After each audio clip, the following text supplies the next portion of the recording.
The 93X Half-Ass Morning Show podcast is sponsored by Standard Heating and Air Conditioning. It's savings on a stick season with Standard Heating and Air Conditioning State Fair specials. Savings from $30 on a tune-up all the way up to $950 on a new cooling system. Visit standardheating.com/offers for details on all their State Fair deals.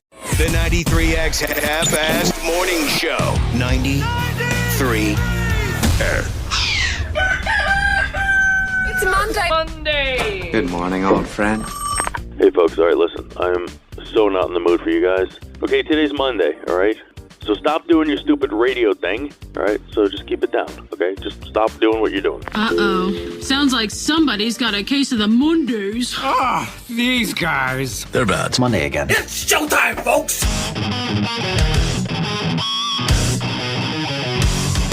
It's time. Somebody wake Josh up for me. He told me to wake him up when it was time. I slept through 2 alarms right before the show. Man, you were out. I don't blame you. Welcome to the Monday edition of the 93X Half-Ass Morning Show. By God, it's a terrific feeling to know that you're listening. It's going to be a hell of a deal. We've got this to talk about today. We've got that to talk about. Josh, how was your weekend? Oh, it was great. You know, I missed you guys on Friday. We had all staff, with the exception of you guys, little charity event. And everybody but you guys showed up. And I got to say, so I was paired up with a couple of folks that I don't normally get a chance to hang out with, that being Woody from down the hall, and then he does a show here at 93X. Of course you saw Woody. It was an all-staff event except for us guys. Except for you guys. Yeah, right. Now, Dana, people were like, well, where's Dana? He signed up. I said, I don't know. I have no idea what happened to Dana. He did signed sign up, but then he didn't show up? That's right.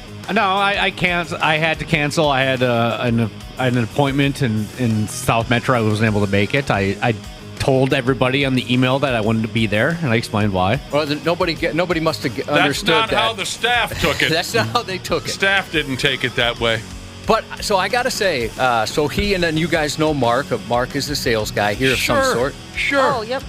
The dream we all dream of, Josh, hanging out with co-workers outside of the building. And you know, it's rewarding, especially when you get what I'd imagine to be over $1,000 worth of hail damage on your way home. Oh, I'm sorry, Josh. But I must say, we dominated. Did you? At the very end, they put out the numbers on what you packed or whatever. Well, what was the deal? I'm not following what it was you were doing, despite you're right. I being should a have said member. that. So, just for the record, I couldn't make it Friday because I was already volunteering my time somewhere else. And I made sure everybody knew that. That's right. I made sure everybody knew Volunteering. that. Volunteering is what I was doing. So what was the event? Lest you think Nick's not being charitable, he is. Right, absolutely. We had a hell of go ahead. What were you doing? So we were packing food for Second Harvest Heartland. Nice. And I had told our team, right, me, Mark, and Woody, let's be the best employees they've ever had. And I was like, let's go for it. Let's kick ass. Let's set up a system and dominate. Pack as many groceries as you can. Yeah, so we had, on our side, we got almost double the closest amount. Hell yeah. Our co-workers suck at packing food. They're great otherwise. Almost double who showed up in second place. Yeah. Is what you, Mark and Woody put together. Yeah, I don't know if I mentioned it, but everybody was there. But you guys. We were the only ones who weren't there, despite this this being an all-staff event, and only one of the rest of us guys was actually volunteering his time. And then one also took a spot, but then canceled, never showed up. So we've covered everything, I think. Ashley, Wapple, were you guys volunteering somewhere on Friday? Is that why you couldn't make it? Nope, I was looking at houses. I was at a bachelor party. Oh, right. Like, that's really important. When Josh and Woody and Mark are volunteering at, again, the name of the joint? Second Harvest Heartland. Second Harvest. I'm not surprised that you guys would do well, because you keep yourself in terrific shape. Try to. You do. Mark, I'm not on social media anymore because it's loaded with dangerous morons. But when I used to be on social media, every video I ever saw from Mark, he was running top speed on a treadmill. Yeah, and then he'd have some sort of caption like, "You got to keep the body What do you say? Like, they got to keep the body in shape to keep the mind in shape. Right, Wapple, you've seen those videos. Oh, totally. He's pouring sweat on a treadmill at 3:30 in the morning on a Wednesday, right? And then he sends some cryptic message like Josh just described. And Woody, he's got to be an athlete. Every day at work, he wears a basketball jersey. That's the sign of an athlete, right? Yeah, Woody's got new hair, by the way. What do you mean new hairs? Yeah, he had some sort of hair transplant or hair procedure. I want one of those. Well, yeah, I don't know. I'm at the point now where I don't care as much anymore, but definitely maybe 10, 20 years ago, I would have been all into it. Boy, I've been bald for a long time. Yeah, we've both been bald for a while. How is Woody's new hairs? Looking good. God dang it. Yeah. I want to do that. Yeah, and it's like hair where there wasn't hair for a long time. I don't want him to look good. I don't want him to look good. I want to be the one that looks good. Who was saying something? I thought I heard noise. I heard a noise, too. I just went, whoa. Oh, whoa. Whoa. Wapple, give me some of your hairs. No, dude, I'm losing my hairs. No, it doesn't have to come off the top of your head. Oh, okay, then I can help you out. You got a ways There's to go some in yet. the urinal, I noticed. We could grab some of For that. Christ's Always sake. a lot in the urinal. You got a ways to go yet, Wapple. If we're still working together in 5-6 years, I'll help you with your new hair strategy if you like. Sweet. You got a ways to go. So you guys, the three of you, dominated the event, made everyone happy. Yeah, it was awesome. It was a lot of fun. And, our boss, Derek, was there, which makes sense because everybody was there but you guys. Jesus Christ. And it was nice having a conversation with him. A few people opened up their wallets. You could donate some money right there if you wanted to. Sorry. I already had prior volunteering obligations. What did you go do, Nick? Oh, what did I do? Yeah.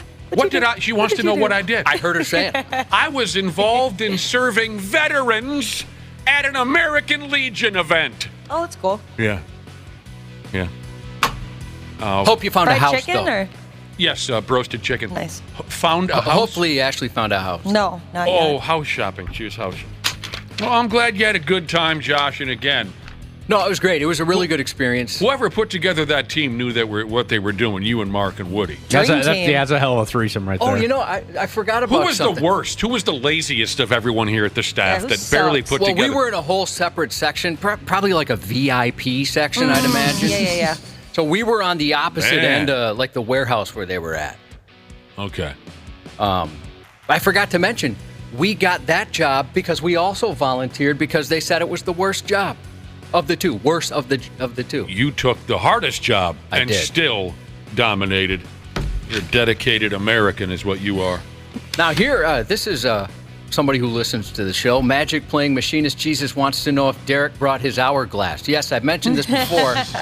I joked that with our boss, he needs to put a sand hourglass in his office so he can flip it when I walk in. Otherwise, I'll take his entire day. You struggle with ending conversations. Well, because we see him, 4 times a year? Don't see him very often. No. So it's nice just to kind of see him in person. He's up all night drinking I wanted, and entertaining women. that's for So sure. we have very different hours. I was talking to somebody about this last week, and I'm like, gosh, there's a few things I want to talk to my boss about. And they're like, well, just give him a call. I'm like, oh, no. He'll get pissed at me if he does not. He's not a give me a call guy. He's he's text or nothing. See you in person. Yeah. You better not do anything other than text. Isn't that something? That's where we're at. And he's far from alone. He just won't answer a real live, good old-fashioned phone call. It's only text messages with that guy. Respect. Yeah. That's his style. There's been times where we call him, especially if it's unannounced, and he's like, yeah? Yeah, why are you calling? That could have been a text message. Not hello. No, not. He says, yeah. Hello, fellow employees. Nothing like that. Yeah, I always feel bad bothering him.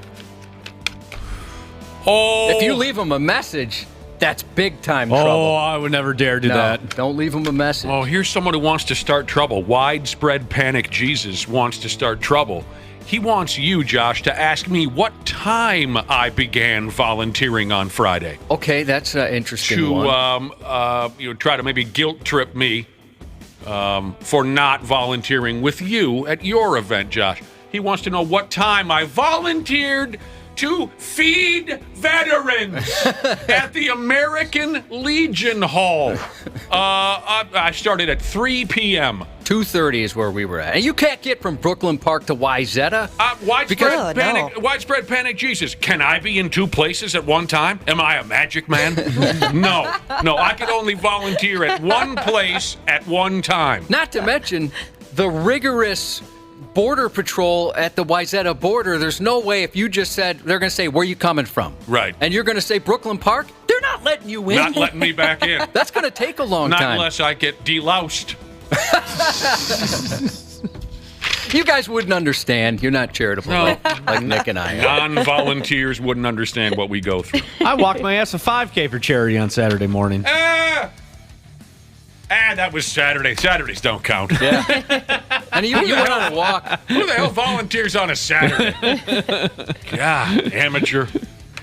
Well, Josh, I'm glad you just had a good time. Who were you walking for on? Oh, and what's wrong with your chair? Oh, it's just lower than normal. You look like a miniature version of your regular self. So my chair, it's a high top chair, but I like to lower it so I can put my feet on the little rest here. Sure, resting your feet is key. Yeah, it's nice. Yeah. So I lowered it, and it went down a lot further than it usually does. And I say, hey, I'm just going to try this out. Yeah. It is funny. You do look like a little sawed off. Like a little mini-me. A mini. Where were you walking around for? I walked around Lake Harriet for my girlfriend's mother, who's a survivor of lung cancer, and also my Aunt Denise, who's also a survivor. That was my lake growing up. Yeah. It was up in South Minneapolis, and we were a couple miles away from there. It was a lot of fun. Met a couple members. Some people gave me a brotherhood shout-out and everything like that. So it was a great event, great turnout, perfect weather for it, too. So I'm happy to hear all that. But that was Saturday morning. Saturday morning. So, there wouldn't be a conflict with a Friday afternoon. There was no conflict, right. Yeah. I don't have a calendar in front of me, but I'm correct on that, right? No, you're right. So if you had a Saturday morning thing, that wouldn't affect Friday afternoon? Not Friday afternoon at 2:30. Okay. Or 3. I couldn't have been on my feet for that long if I had to walk a 5K the next day. Oh, for Christ's sake, you're not even 40 yet. You could have handled that. Yeah, we're still waiting. The staff as a whole is still waiting for a valid explanation from Ashley, Waffle, and Dana as to where they were on Friday when everyone else was volunteering their time. Both of us, Josh, volunteering our time to help feed people. That's right. That's all it was. People who need something or another to eat, for Pete's sake. Yeah, I made sure to tell everyone you were volunteering. And, yes. Because one guy Thank even you for said, that. of course. Yeah. One guy even said, did Nick even consider it? And I said, consider it. That's interesting, because that's how I would describe Nick. Consider it. That's beautiful. Because he's volunteering someplace else right now. That's right. I'm sorry, he's a little more patriotic than the rest of you. Why don't you just burn a flag while we're here? Right. You want to try to disrespect me? Why don't you just? What a hell of a deal. There was some politician there volunteering with a different group. The place is mammoth.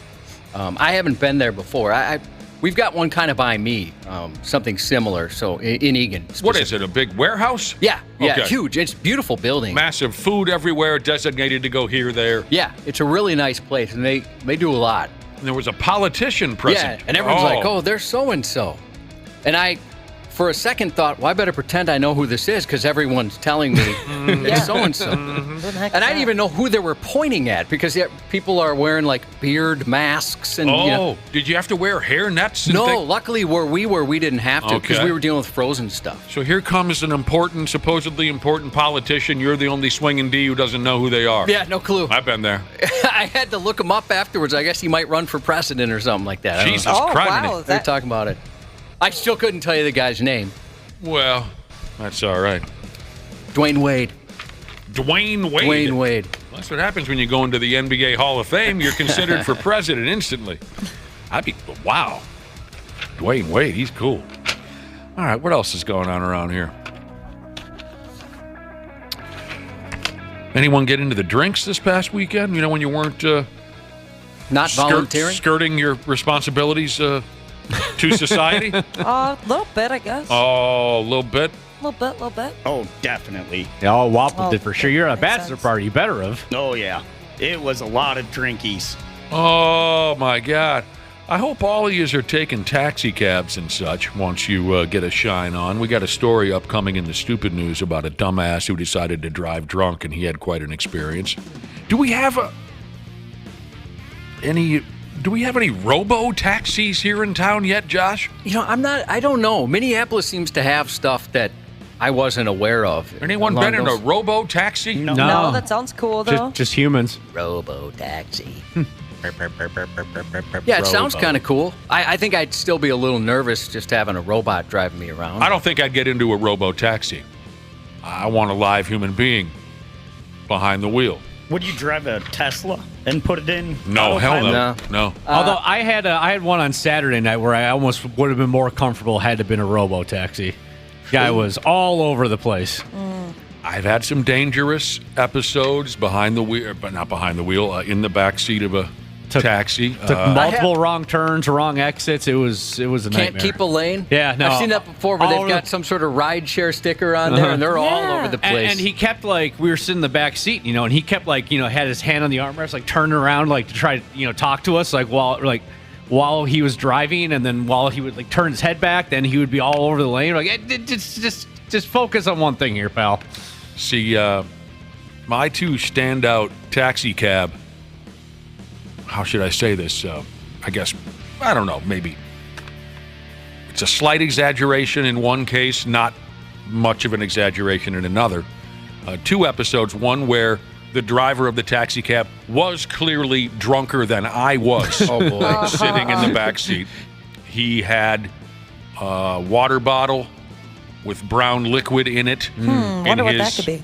In his little side thing, when you're sitting in a car and there's a side thing, what do you call that? Cup holder? Cup holder, right? Yeah. He smelled like booze. He was clearly drunk. But I didn't panic because we only had a handful of blocks to go. This was in the city where the speed limit was 30. Most other folks, it was probably how drunk I was that I was more relaxed about it because I knew, okay, we're not jumping on 94. I really need to get home and get to bed. I'll keep a close eye on this sumbitch, but it was obvious he was even drunker than I was while driving. He's on his phone the whole time. What's up, baby? Great. What's going on? Anyway, there was that. The one where I can safely say it was a near-death experience was the taxi cab driver I was riding with one night that went through a red light and crossed over a 4-lane highway, just blew right across the highway. I don't know how we weren't hit by oncoming traffic. We just weren't. But I'm screaming from the back seat, it's a red light. Red light! Red light! Red light! Whoa. Oh, man. We just blew. No. I mean, I still, to this day, it was like suspended animation. I'm just hanging on to the, what do you call the thing next to you inside a car there, Josh? The armrest? Door. I'm hanging door on to handle? the door handle, just waiting for death that never came. But anyway. I've only been in 3 taxi cabs, and 2 were just a round trip. That always amazes me. Yeah, I've never been in a ride share. Yeah. Nothing like that. You're a responsible guy. Here's the deal with these robo-taxis. The city of San Francisco has a pile of these robo-taxis going. They go 24/7 now. According to the story, not everyone's happy about it. And I'm wondering if I don't really have any more information as to what there is to be upset about. When it comes to robo-taxis, maybe because folks don't trust a driverless car, and I can totally understand that. But they say here, and if we get these in Minneapolis, St. Paul, and the Twin Cities, they say you might want to bring, maybe an old beach towel or something to wipe down the seats, because everybody folding each other in half in the back of these robo-taxis in San Francisco. I can see that. Everybody cubby. I think I'd be interested in that. Wouldn't you guys want to try that? Yeah. Sure. I'd give it a shot, but sure, why not? Banging a robo-taxi. They are filming you. Does that bother anybody? That makes it hotter. Nah. That makes it even sexier for me, yeah. Say for me, I don't like that so much. I like to be watched. I mean, I am of the age where, let's say, there was another fappening, and for some reason, someone wanted to break into my phone, where I do have no, I do have no sex photos or videos. But let's say I did. I think I just wouldn't care anymore. Yeah. I know I'd get so much crap from the brother and sisterhood. I'm aware that's going to happen. A writer for a local paper there in San Francisco just did a big story on this, and the headline is San Franciscans are having sex in robotaxis and nobody's talking about it. Which may or may not be true. It sounds like a lot of people are. But anyway. The vehicles they drive around in are a GM vehicle called a Cruise. Chevy Cruise? Mm-hmm. Oh, those are nice. Rings a bell. I'm sure you've seen those. They're pretty popular. Sure.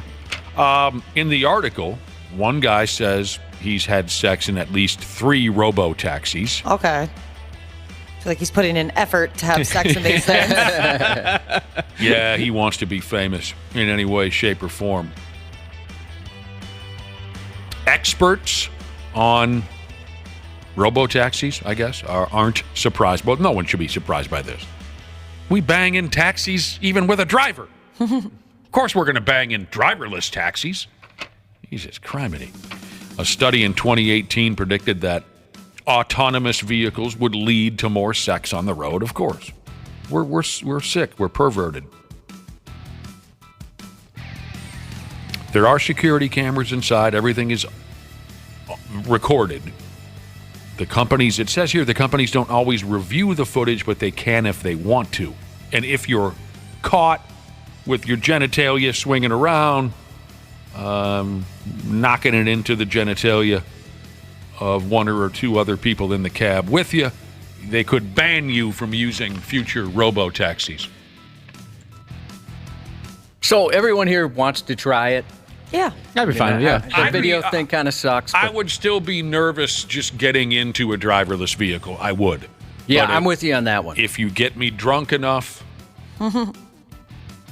I would jump in one, and if you get me even more drunk, I'd likely bang in one. And I'm not slamming Teslas, but I was in one where they did the automatic driving thing, autopilot or whatever they call it. You got in one without a driver?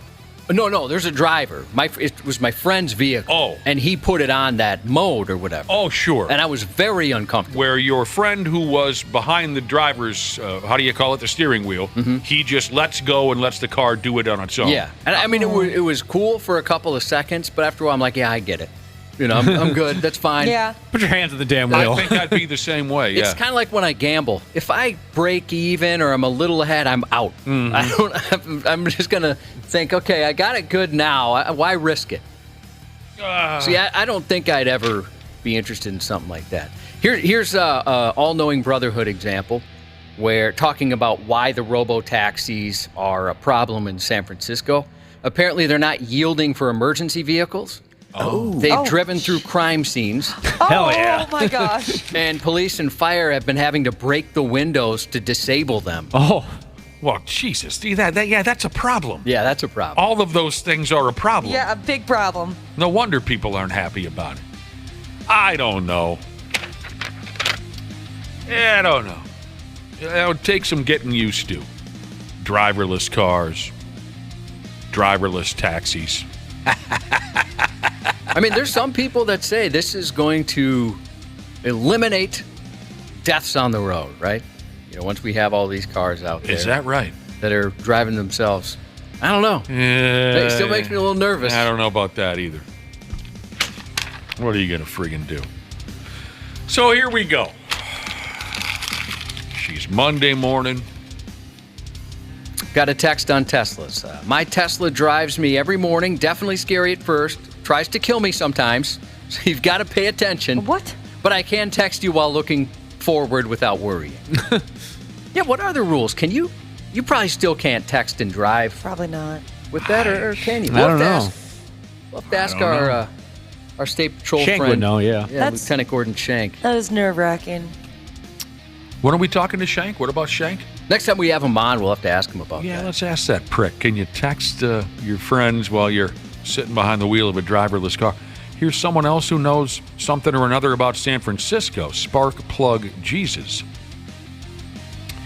In San Francisco, you can sign up for an app that will show you where people defecate on the street. That's unnecessary.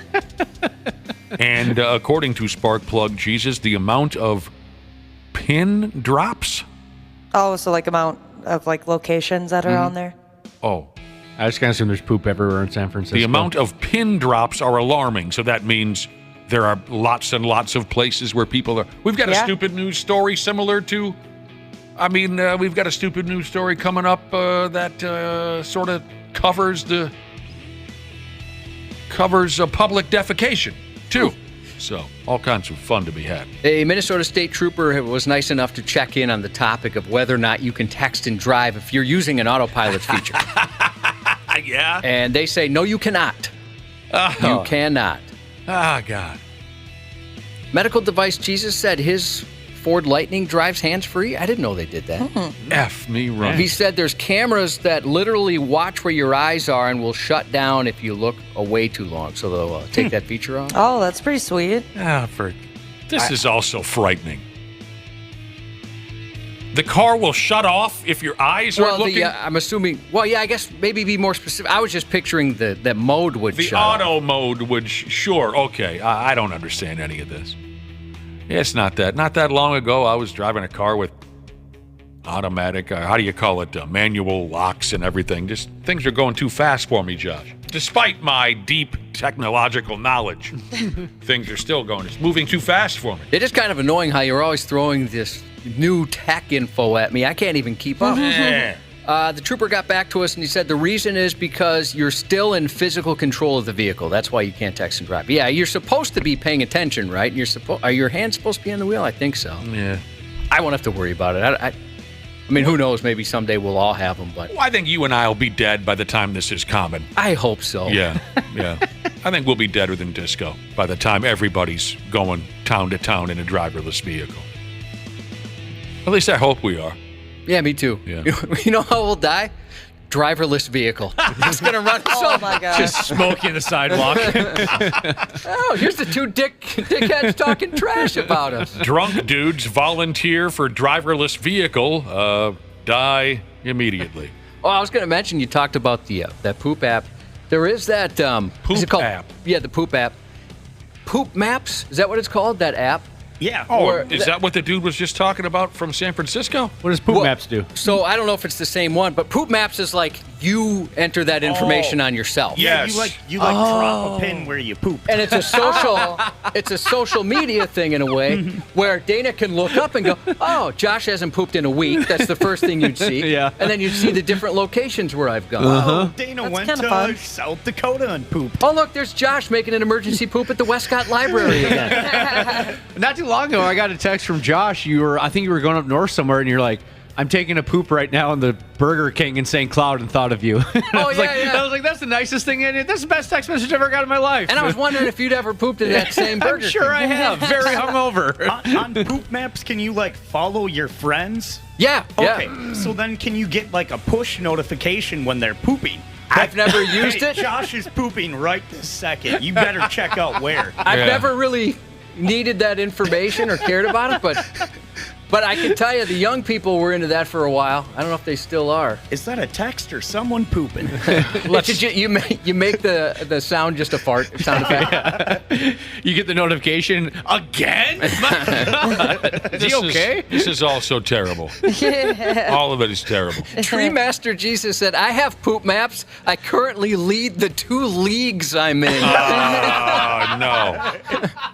Let's stop this. You can make a competition out of it? He's in a fantasy league. He's winning 2. That's terrible. All right, we got to take a break. Thank you for the text this morning. Everybody's texting in saying that they're involved in this Poop Maps nonsense. That's hilarious. You're so gross. Going back to the beginning of our conversation, the beginning of our show, before we take a break, now you know. Now you know what members of this program are charitable and care about those in society who are in need. And those 2 individuals are myself and Josh. That's right. That's right. We'll be right back on the Half-Assed Morning Show. X Half-Assed Morning Show. They're loud, they lose control, they do their little circus act, they're a nuisance. 93X. Hey Minnesota, CJ Ham here. Huddle up for a second. You need someone to go the extra yard when your furnace or AC is out? Give the ball to the certified pros at Standard Heating and Air Conditioning. They've been at it for 90 years. Ready? Break. It's savings on a stick season with Standard Heating and Air Conditioning State Fair specials. Deals on deals on deals. Savings from $30 on a tune-up all the way up to $950 on a new cooling system. Visit standardheating.com/offers for details on all their State Fair deals. Standard Heating, providing the comfort you deserve since 1930. For over 3 decades, nobody has had a wrestling career like Arn Anderson. Conrad Thompson gets all the stories with Arn. After watching AEW's Double or Nothing, Amy wants to know, what does dinosaur taste like? It ain't chicken.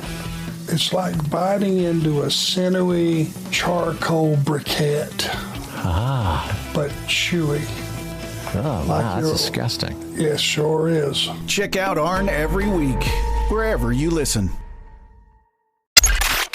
Stupid news on the Half-Assed Morning Show. All right, before we commit ourselves to the stupid news, have you guys been contacted over the text machine we have here at the radio? My fault. Sorry. I'm sorry. Itchy trigger finger. Have you been contacted via our text machine by a dude who goes by the name of VIP Jesus? Oh, yes. No. He sends us jokes every single day. 651-989-9393 is how you get a hold of us if you want to text us. That's exactly right, Josh. VIP Jesus, damn near every day, he texts in a collection of dad jokes. Did you notice I started texting him some back in exchange? No, I did see that, yeah. I got to keep track of that. So, and I've ignored them for the most part. I don't know if... But he listens every day. He texts every day. I might be creating a monster here, but I'm going to go ahead and read you 2 dad jokes that came in today from VIP Jesus. Appreciation for his dedication to the program. All right. What do fish use to get high? I don't know. What? Seaweed. Perfect. Did you hear about the guy who drank invisible ink, Ashley? No. He's at the hospital waiting to be seen.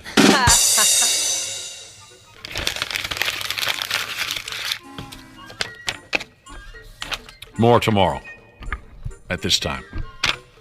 Maybe not, though. I don't know. We appreciate you very much, VIP Jesus. Had to throw a couple of those out. Every day the guy texts in a joke or two. If you can, Josh, get back to us on some of the dad jokes you've been sending back. Well, actually, I think you read the ones I sent back. Those were yours? Yeah, those were the ones. How am I supposed to know that? Well, it's a different color, but I'm pretty sure you read the ones I sent back. Well, then how about a round of applause for Josh? Hey, Josh, his hilarious jokes. I don't know. So I don't understand those text machines. All right, so those were Josh's dad's joke. How do you say it? Dad jokes. Dad jokes. All right, fair enough. Sorry. Well, to start off the stupid news, this is pretty gross and not something most of us want happening in our hometown. Some lady is squeezing cheese on her neighbor's front door steps. She is. And it's happening in, of all places, the birthplace of Arn Anderson and Ricky the Dragon Steamboat. Charlotte, take it from here, Wapple. North Carolina! Excellent. Yeah, that was a very good job, Wapple. The story says it's been happening for months at a place called the M Street Condominiums in the Uptown area. Well. Right. Fancy. Of Charlotte. Day after day, from one end of this condo area to the other, they're finding fresh girl turds. On the front steps, in the stairwells. One unlucky bastard in the neighborhood said, "She's using our complex as her personal bathroom." Nice layer biscuit there. Girls don't do that. Oh, she did. and she went for it. Like, it looked like she was really struggling a couple of times. Really bearing down. Just grinding one out. You're going to blow out an O-ring if you bear down. Residents first noticed human fecal logs in early spring of this year. And it's been happening ever since. Another lady living there, hilariously and ironically named Lydia Butts, she went ahead and said it's gotten to the point where every day it's happening. And it would smell, she says. And there would be flies. Now, if you're wondering how the folks in this neighborhood have decided it's a lady who's been hauling off and dropping wolf bait for everyone to see, that's because they've also found tampons in the piles that are left behind. Little cherry on top, Cubby. Oh, it smells! Those who live around there aren't sure if this person's actions are vindictive, they say, or out of necessity. Regardless, they want it to stop. The locals have installed a camera and an alarm to hopefully catch this lady turd giver. One homeowner did catch this lady in the act once, but she ran like hell. You know what they have to do when they catch her, right, Josh? Put her down. They have to scold her and they have to rub her face in it. Oh, yeah. Hit her with the newspaper. You saw some video of her really giving her? Just, yeah. Yes. Son of a bitch. So did it look like it was necessity or vindictity? Well, like I said, she was kind of struggling on a couple of them, so you think she could have made it somewhere. Vindictivity. Well, that's not right. That's not right, and that sounds terrible. We got a text from Jesse saying someone's been dumping in the stairs on our parking ramp on 4th Avenue in downtown Minneapolis for a while. The tampon thing. Mm-hmm. I never thought I'd ask this question because I've never actually thought about it until right this second. Mm-hmm. Does that have to be removed to use the facilities? Because sometimes, well, a lot of times, number one and number two happen at the same time simultaneously. Oh! Yeah, I guess not, technically, but I always do. You do? You were asking if a lady wants to make a deuce. I was more thinking like number one. Honestly, Josh. Sure. Because really, they happen at the same time for me. Yeah, I'm really glad you finally asked. Because so am I. We got the elephant out of the room. There's been so much tension. Josh, you finally asked me the question I've wanted to answer my entire life. Well, I've heard from some girls that when they go number one, they don't remove the tampon, and I've always my whole entire life done it and still do.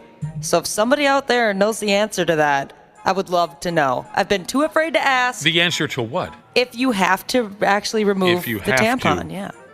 I know nothing about my own body. Google it. I know nothing about my own body, let alone the female anatomy. I'm quite interested in how this all works. All right, let's see. But not too interested. I'm not overly interested. Yeah. That would make me probably a little strange, but I am interested. All right, so Kotex, we'd probably all agree that the maker of tampons would have an idea. Yeah. My damn, they invented tampons. Here comes a big sigh of relief for a lot of people out there. They start. This is on a Kotex website? On their website. All right. Semicolon, so let's pause. You can pee with a tampon in. What? That's what they said. It won't harm you or do anything to disrupt what's going on. But they did recommend, or they did warn you that the string might get wet. Oh, that's it? Oh my gosh. I feel like I've wasted so many tampons in my life. But they said that you can move that to an area that'll keep it safe.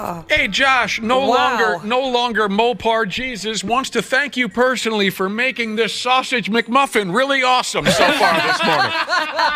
He says, you're really making this sausage McMuffin cruise down easily, he says. I'm sorry. Yummy. Just kind of popped in my head. Filter, Josh. Have a filter next time. Some ladies are saying they tuck their string to the side. I'm learning so much. I don't know. Wow. All right. Get back to me if I need to know any more. I think I've learned enough. We were talking a little bit earlier about driverless taxi cabs. They've got a pile of them going in San Francisco. Robotaxis, is that what it was called, Yeah, Josh? robotaxis. And we were talking a little bit about, if you get good and drunk, would you get into a robotaxi? I'd be nervous. I mean, the drinks would make me less nervous, but I'd still be a little apprehensive. There's nobody behind the wheel. I'm not used to that.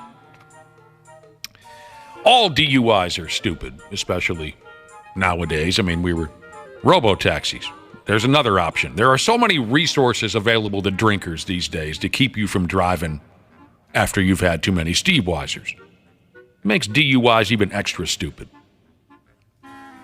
I mean, hell, even just asking a friend for a ride home wasn't always an acceptable thing. In the 70s, if you would have asked a pal for a ride home in the 70s because you were drunk, your pal would likely say, "What are you, a 10th grader? Be a man, get your bitch ass home." Even though they didn't say bitch ass in the 70s, that didn't come around until the 90s. But it's the truth. I mean, I have a friend who unfortunately always drove home no matter how much he'd have to drink. And I asked him once, why do you take so many chances? Why not just leave your car at the bar and get a safe ride and come get your car in the morning? And he said, strange but true, his wife would get mad at him if he doesn't bring the car home. Not because they only had one car. They had two cars. She was it just bothered her for some reason that he would leave a car at a bar parking lot overnight. He once asked her, "So you'd rather I drive drunk than leave a car at the bar overnight?" And she said yes. What? Jeez. She doesn't care about his life very much. Thankfully, he has quit drinking. And I think you understand the point. There are so many options now. Oh, before I move on and tell you about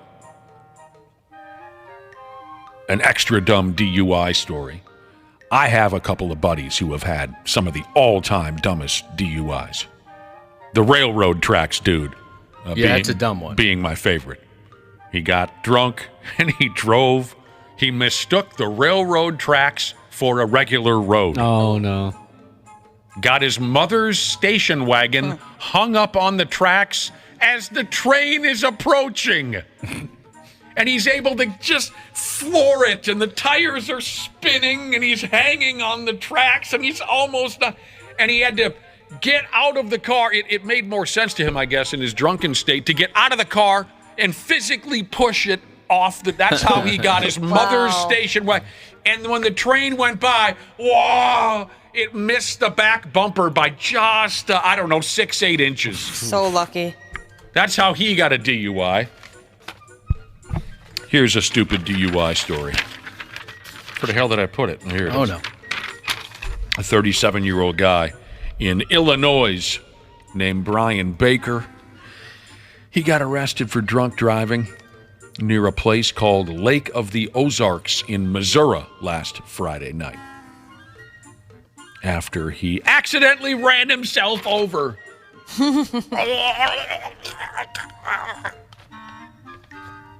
He's 34. Oh, wait a minute. Sorry, I said he's 37. He had a 34-year-old lady with him named Ashley Baker. I assume. They're trouble. I've heard. Oh, Ashley. Oh, yeah, sure. they're trouble. Sure. I assume they're married. Ashley Baker and Brian Baker. He decided to drive drunk. He's got his lady Ashley with him. For whatever reason, he stepped out of his truck at one point, but apparently didn't put it in park first.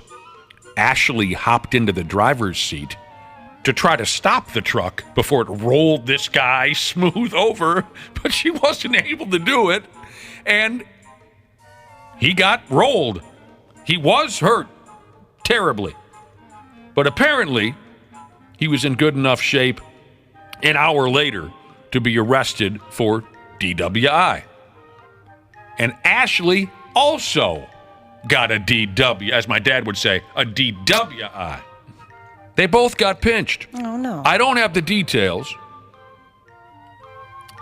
on her DWI. Maybe she drove drunk later that night, or maybe it was for when she hopped into the driver's seat. I don't know. But they both got to spend the night in jail. If it was the driver's seat thing, those cops were in a bad mood, don't you think? Mm-hmm. If she jumped in there just to hit the brake or whatever she was trying to do. Yeah. A DWI. You got to put the emphasis on the W. WNBC. When I got divorced 23 years ago or whatever it was, my folks were never much for, showing affection. Okay, I'll go along with that. Talking about things, how are you feeling with that we never have done that. But my dad did pull me aside and he said, well, now that you're getting one of those divorces, be careful. I said, well, what do you mean? I honestly thought I was going to get an STD talk or something, right? And he said, I hear when guys get those divorces, pretty quickly afterwards, they get a DWI. And I said, no, I'll be all right. I've never heard that. His theory was that, you're down, you're depressed, you drink a lot. Yeah, right. I guess that makes sense, yeah. I said, no, I'll be all right. Now, I've heard a thing or two about squatters, but I've never really followed the stories close enough to know exactly what it all means. My understanding is that in one way or another, derelicts just up and move into your house when you're not looking and somehow think they have a right to be there? Yeah, basically. Mm-hmm. Okay. It's a weird deal. I don't get it. Yeah. There needs to be more laws around it that make it not possible to do that. Here's what we got going. There's a handyman out there, Summers, who once had to remove squatters from his mama house. And now he's using his experience to offer squatter removal services for other folks. It's pretty funny. It is. He goes by the pretty rad name of Flash Shelton. Oh, cool. He founded something called the United Handyman Association. Flash says, if somebody needs help, I will go. Here's how he operates. If a squatter initially refuses to leave or can't be removed immediately because of legal constraints, Flash will have the homeowner write up a lease so he can move into the house with the sorry-ass squatter. They tell me that there's people here and that there's furniture in the house. And who's telling you that? The realtors. That there's people here? Yeah, so neighbors tell me that they see people coming in and the lights on. Well, that would not be neighbors us. there, neighbors there, neighbors there, and neighbors That would there. never be us. And those are the ones that have been calling me, telling me. It all has to be out before I leave. I've got guys scheduled to come take the stuff out later today, so either you take it out or I have to take it out and put it out on the driveway until it gets picked up. That's Flash right there? Yeah. Flash says, so he'll move into the house. He'll go in, he says, I'll sit down on the couch and I'll basically be like to the squatter. He'll say, I don't know what you're doing, but this is my house now. He says they're not only surprised, they don't know how to react. He'll install Ring cameras in every room and tell the squatters they're on a reality show. He says, generally speaking, most squatters don't want to be seen. If the squatter leaves the house for a short while, he acts quickly and locks them out. He's a handyman, so he knows how to quickly change the locks and such, is what I'm assuming. All it says here in the story is he quickly acts and locks them out. I assume that's what they mean. They changes the lock. Before they even know what's happening, I'm moved in. Be careful if you want to try throwing a squatter out on their ass all by yourself. Flash said there are risks involved. I don't recommend that people do this on their own. I will help you. You can sign up for one of those Zoom meetings with Flash, and he can tell you this, that, and the other. Squatters are ruining lives. They're taking homes that people have worked their whole lives for, he said. My mama didn't deserve to have to go through that. He's gotten positive feedback from attorneys, realtors, and homeowners. This guy gets her done, huh, Josh? I guess so. Yeah, I'm glad. I don't understand that. How you can have rights to a home that you don't own. This is mine now. Yeah. It depends on where you're at, from what I understand. You know, certain states are more lenient toward that kind of thing, and that would be maddening. I'd lose it. I'm afraid to even imagine how I would react to someone just sitting in my home and saying, it's my place now. It's not. You can't do anything about it. I'm afraid to even think what I would come up with. Yeah, I can't imagine that working. Like I just show up and drive away from on a dealership lot with my favorite pickup truck. Sorry. Right. Squatters' rights. I'm sitting in it. Mine now. Mine now. Hey, Best Buy, this is my new big screen TV. Sorry. Squatters' rights. Dude, I've already got this game in the PS5. It's mine. Squatters' rights. Squatters' Sorry. rights. Oh, man. All right, for our next story here in the Stupid News, I know what you're going to say. You're going to say, here we effing go again, another long, drawn-out story on the compassion or lack thereof shown by a competitive Norwegian mountain climber on the 93X Half-Fast Morning Show. Here we go again with another one of those stories. And all I can say to that is one of the unwritten rules of morning radio is that you play to your strengths. So the scandal here is that a Norwegian mountain climber who recently became the fastest person to summit the world's 14 highest peaks. How in the hell do you get involved in something like that? How is that you? I don't know how. If I lived 1,000 lifetimes, Josh, I don't think I would ever become dedicated to climbing all of the world's highest peaks. No, I'm with you on that one. Jesus criminy. But here's the deal. A Norwegian mountain I won't even park on level 2 of a parking ramp. Yeah. No. That's too high. I got to take stairs. Yeah. This Norwegian mountain climber is being criticized because apparently she more or less stepped right on over a dying guy on the along the way up. You see where I'm going with that? Yeah, they have those. And what are you supposed to do? There's a lot of freaking people. I was reading more about this stuff that there's mountain climbers die on the hour. Yeah. Oh, yeah, and they leave them up there. Yep. Yeah. Mm-hmm. Uh-huh. You just drop dead for this or that, or you fall. In this case, there was multiple competitive teams trying to reach the peak of some stupid mountain that nobody cares about. And this guy fell. And he lands, and he's broken in half. And I guess this competitive Norwegian mountain climber lady, she says, we tried to help him for an hour and a half. Other people were coming to help him. I continued on with my journey to the top of the thing. And people are mad at her that she didn't do more to help. They're mad that when she and her team got to the top of this stupid mountain that nobody should ever climb, they celebrated with the popping of the champagne. Do you see where this whole scandal is going? Yeah, I get it. But if Michael Jordan did it, they say he was just a competitor. He'd get a free pass. Oh, you're damn right. If Michael Jordan did this, there could be hundreds of bodies strewn out, and they'd say, hey, Mike's just the greatest competitor in the world. That's all it is. He just wants to win, man. Just wants to win. Mike's a gamer. So let me ask you. I know it's kind of a cold scenario, but how many of us would step over a dead guy to achieve our dreams? Wapple, you've got a main event match waiting for you at WrestleMania. Do you step smooth over a dying stranger to get there? Oh, yeah. Oh! Yeah. That's going to be part of my ring entrance. I saw Dana do it one time to try and make it before McDonald's breakfast got cut off. Oh, my God. You had 5 minutes to get there. Yeah, I was just going to say I would step over a dead body for a Buffalo Wild Wings gift card. You would not. Ashley. Acton Kutcher. How the hell do you say his name again? Close. Ashton Kutcher. Ashton Kutcher is ass naked in a hot tub. He's got a bottle of hooch in one hand and a bucket of Bosco sticks in the other. And he wants to show you the greatest night of lovemaking that an Iowegian has ever delivered to any. Do you step over a dying person to get there? Yeah, a lot of dying people. You're a cold-blooded Don't care. crowd. Cold-ass crowd. I don't know them.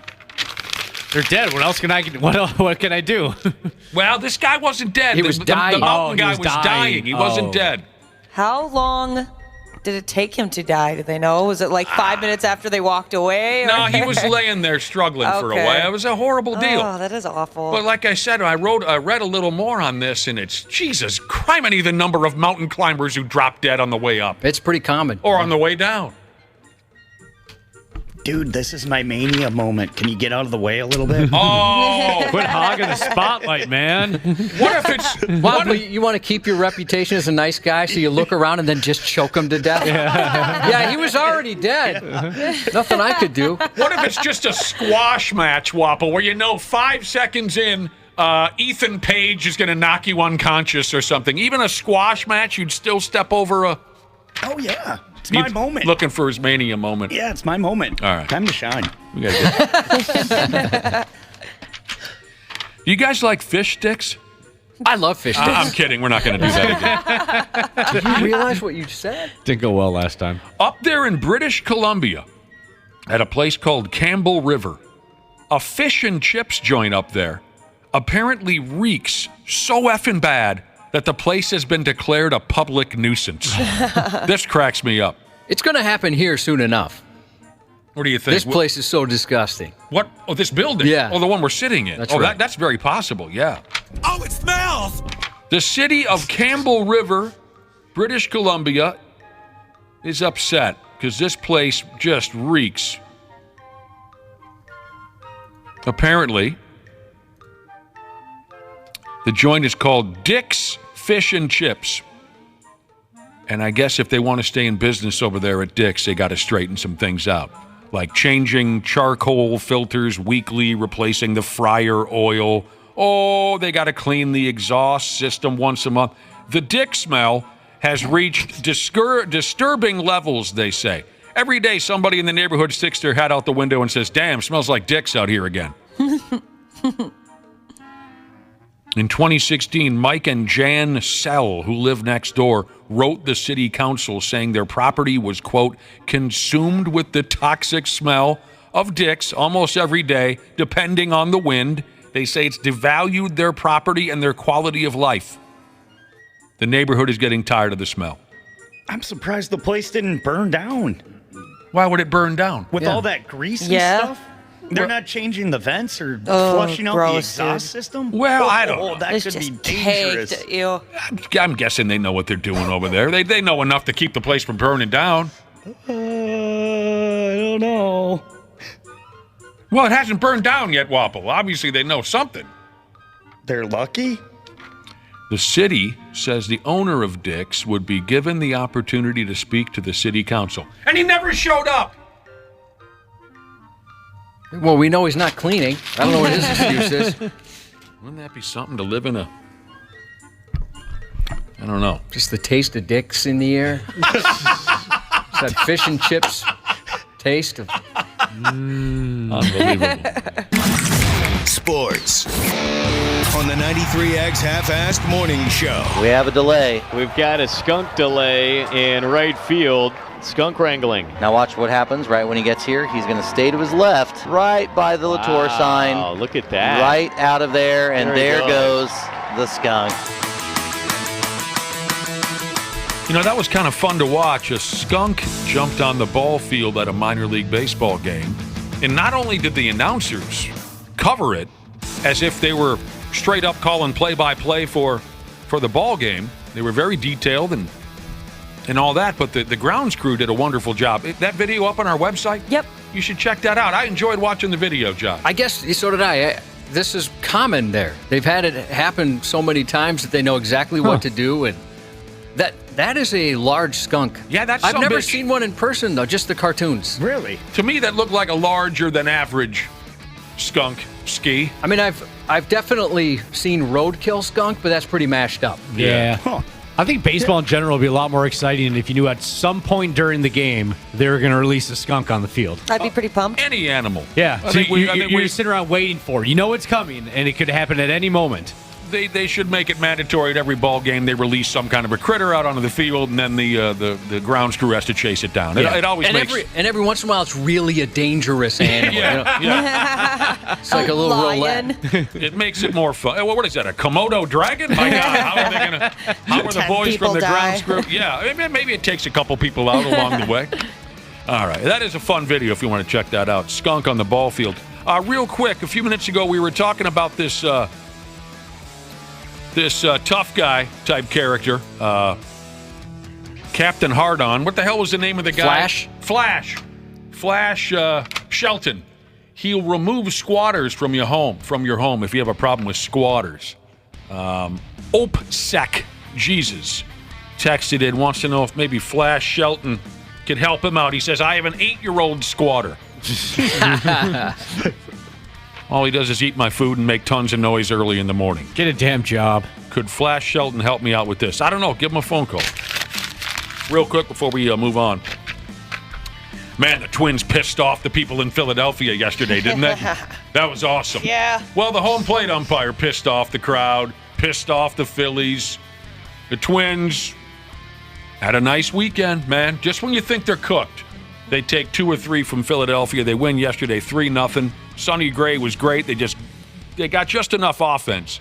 But that was fun to watch that Philly crowd come uncorked and just be pissed from the, 7th, 8th inning on of yesterday's ball game. They got a day off today before they start a quick 2-game series with Detroit here at home. They're back at home for a stretch of games.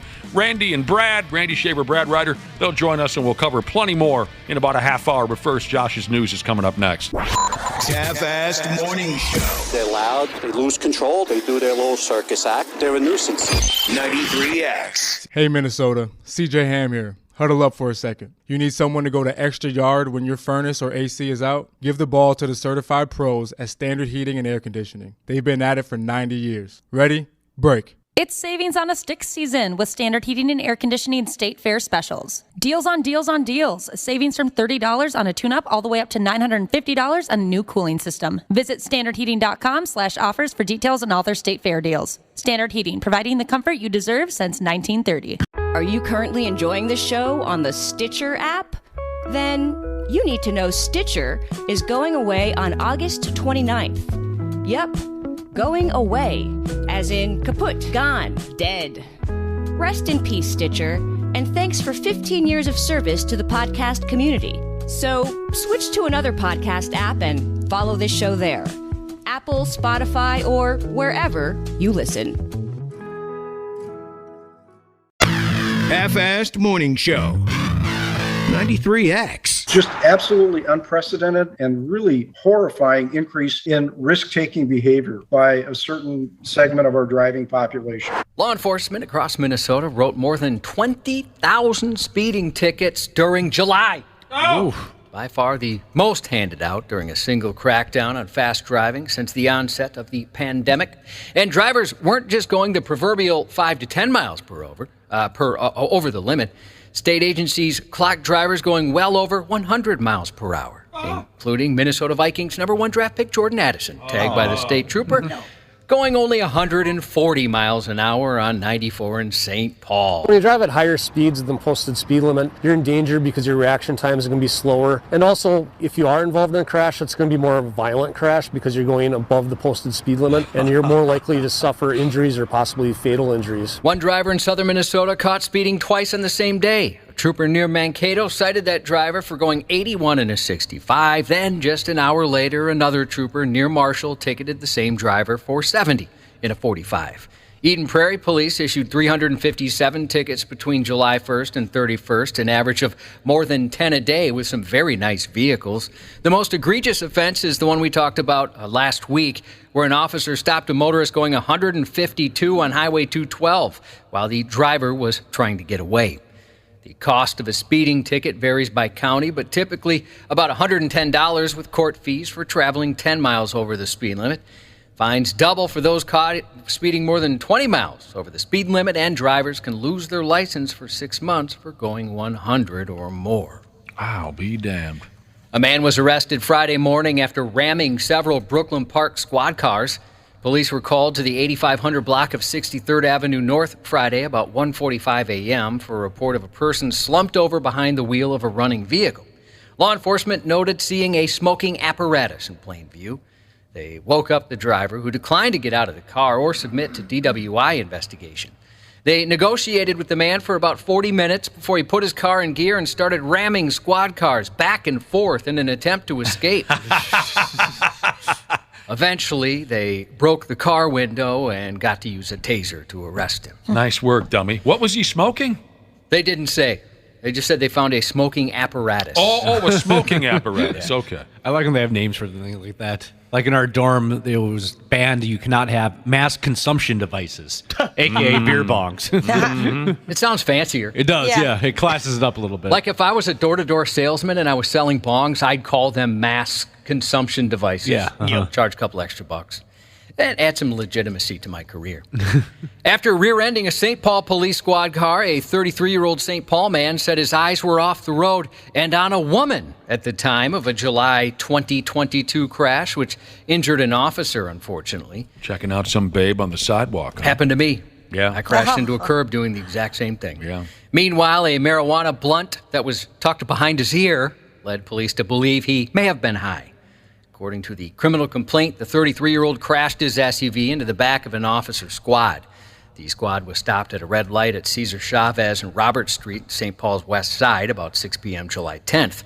He was still in the driver's seat when officers saw a blunt behind his ear, like one of the most famous clips from Cops back in the day. His breath and clothes smelled strongly of marijuana, although he said he smoked 4 hours earlier. The man said he was looking at a woman on the sidewalk when he hit the squad. He said she waved at him, so being polite, he waved back. The 6-time felon with gangsta tattooed on his neck was charged after a blood sample confirmed the presence of THC. Hey, baby, you want to smoke this? Crash. You've got more creative hiding places for your blunts, don't you, Wapple? Yeah, if I could afford more blunts. Are blunts expensive? What's the difference between don't you just put the weed in the blunt? Yeah, but a blunt's a lot more weed. Oh, yeah. Like a blunt's like a cigar, and then a joint's like a little cigarette. Blizzant. Mm-hmm. Word. Gotcha. Word to the Blizzant. I wouldn't even waste my time with a joint, man.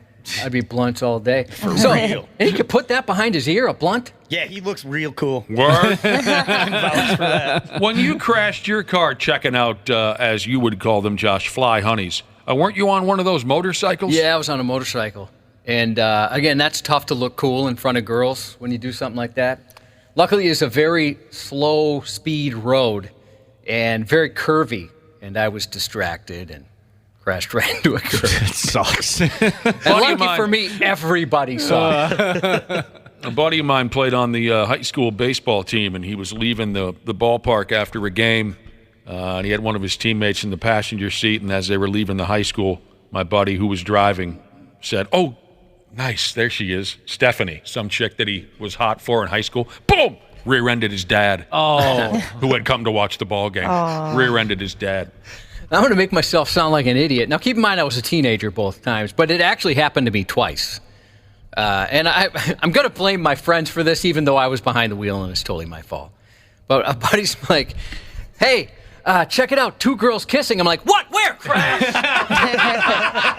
That's not It fair. was that fast. The realization, I say where, my head's on a swivel, and I rear-ended somebody at a red light. It's not fair. But I'll tell you what, you didn't often hear someone say, "Hey, check it out, 2 girls kissing" in 1992. No, never. You did? No. Nowadays, you probably wouldn't even react to such a thing. Pretty common. Yeah. A man accused of hitting a police car and almost striking a Pennsylvania state trooper after doing burnouts on a bridge is in police custody. Jason Stottlemyre, charged with striking the trooper's vehicle when police responded to a report of 50 vehicles during burnouts and drag racing on a bridge. He's accused of hitting a state cruiser at the Fort Pitt Bridge when fleeing from responding law enforcement. In 2019, Stottlemyre, who was working as a tow truck driver, was shot during an argument with a rival company. I didn't know they were that competitive. That incident left him paralyzed and in a wheelchair, unfortunately. In the more recent case, he faces a number of charges, including simple assault, fleeing, and harassment. A Florida man was arrested for exposing himself at a children's play area. That's not right. 49-year-old Levon Glenn was parked in front of a splash pad where multiple families were hanging out. When police arrived to place Glenn under arrest, he refused to get out of the car. Get out of the car, you're going to get tased. You're going to get tased. Get out of the car now. Not, man. Oh, that's not mine. You just put that in there. Yeah. After accusing the cops of planting evidence, he backed his car into an officer, striking him with the door before fleeing at a high rate of speed. Hey, watch out, let's move. Watch out.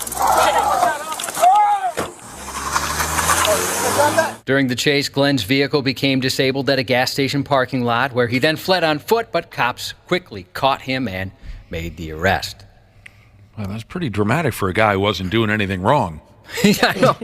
Yeah, all the guy does is on what I'd imagine is a hot day due to the amount of people at the splash pad, get completely naked around children and families. It's normal. Oh, You're going to get tased. He's just trying to avoid trouble. Remember, he's holding on to a marijuana smoking device. Hey, man, that's not mine. Dude, you put that in there. What are you doing? This was some kind of a swimming area he was hanging around? A splash pad, yeah. Whoa, what's gotten into you, Josh? You've just rolled up the sleeves on your hooded sweatshirt. Are you okay? Oh, they're itchy. My arms are all of a sudden Why itchy. are your arms so itchy? I don't know. Insulation again? You have really strong forearms. I do? Yeah, they're muscular. Come here, let me punch you in the face.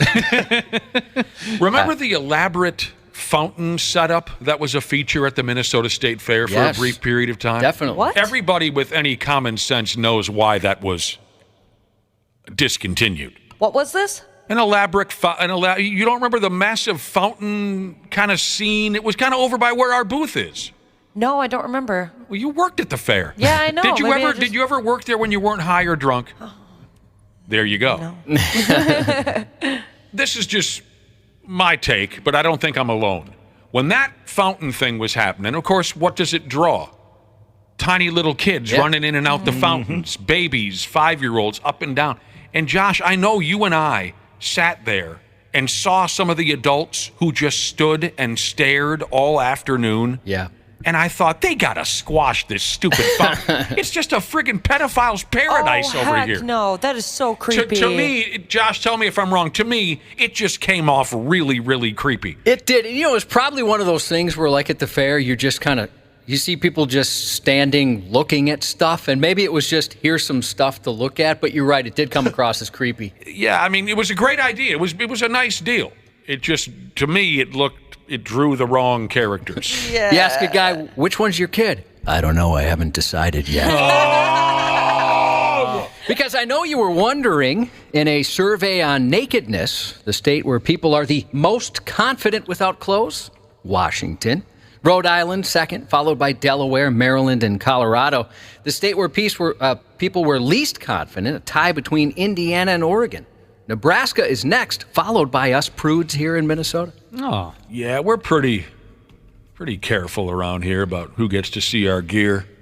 A woman took a short joyride on a stolen motorcycle Thursday in the Twin Cities before taking a hilarious tumble in front of an arresting officer, thankfully caught on camera. Anoka police say a woman stole the bike in their city, and a Minnesota State Trooper helicopter tracked her to a gas station in Columbia Heights. MnDOT traffic cameras caught her hanging out in front of the business for a couple minutes before police arrived.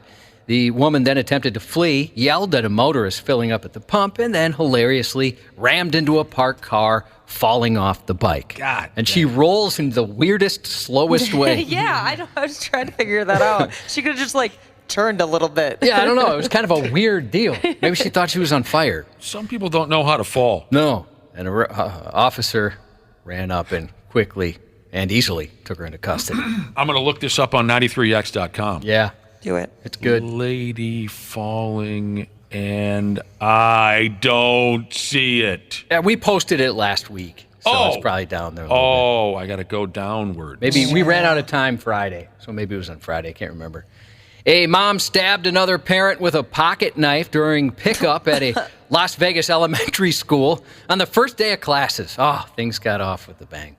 30-year-old Akira Mays told the detective she just picked up her son from school and was leaving the parking lot when she got into a road rage incident last Monday afternoon.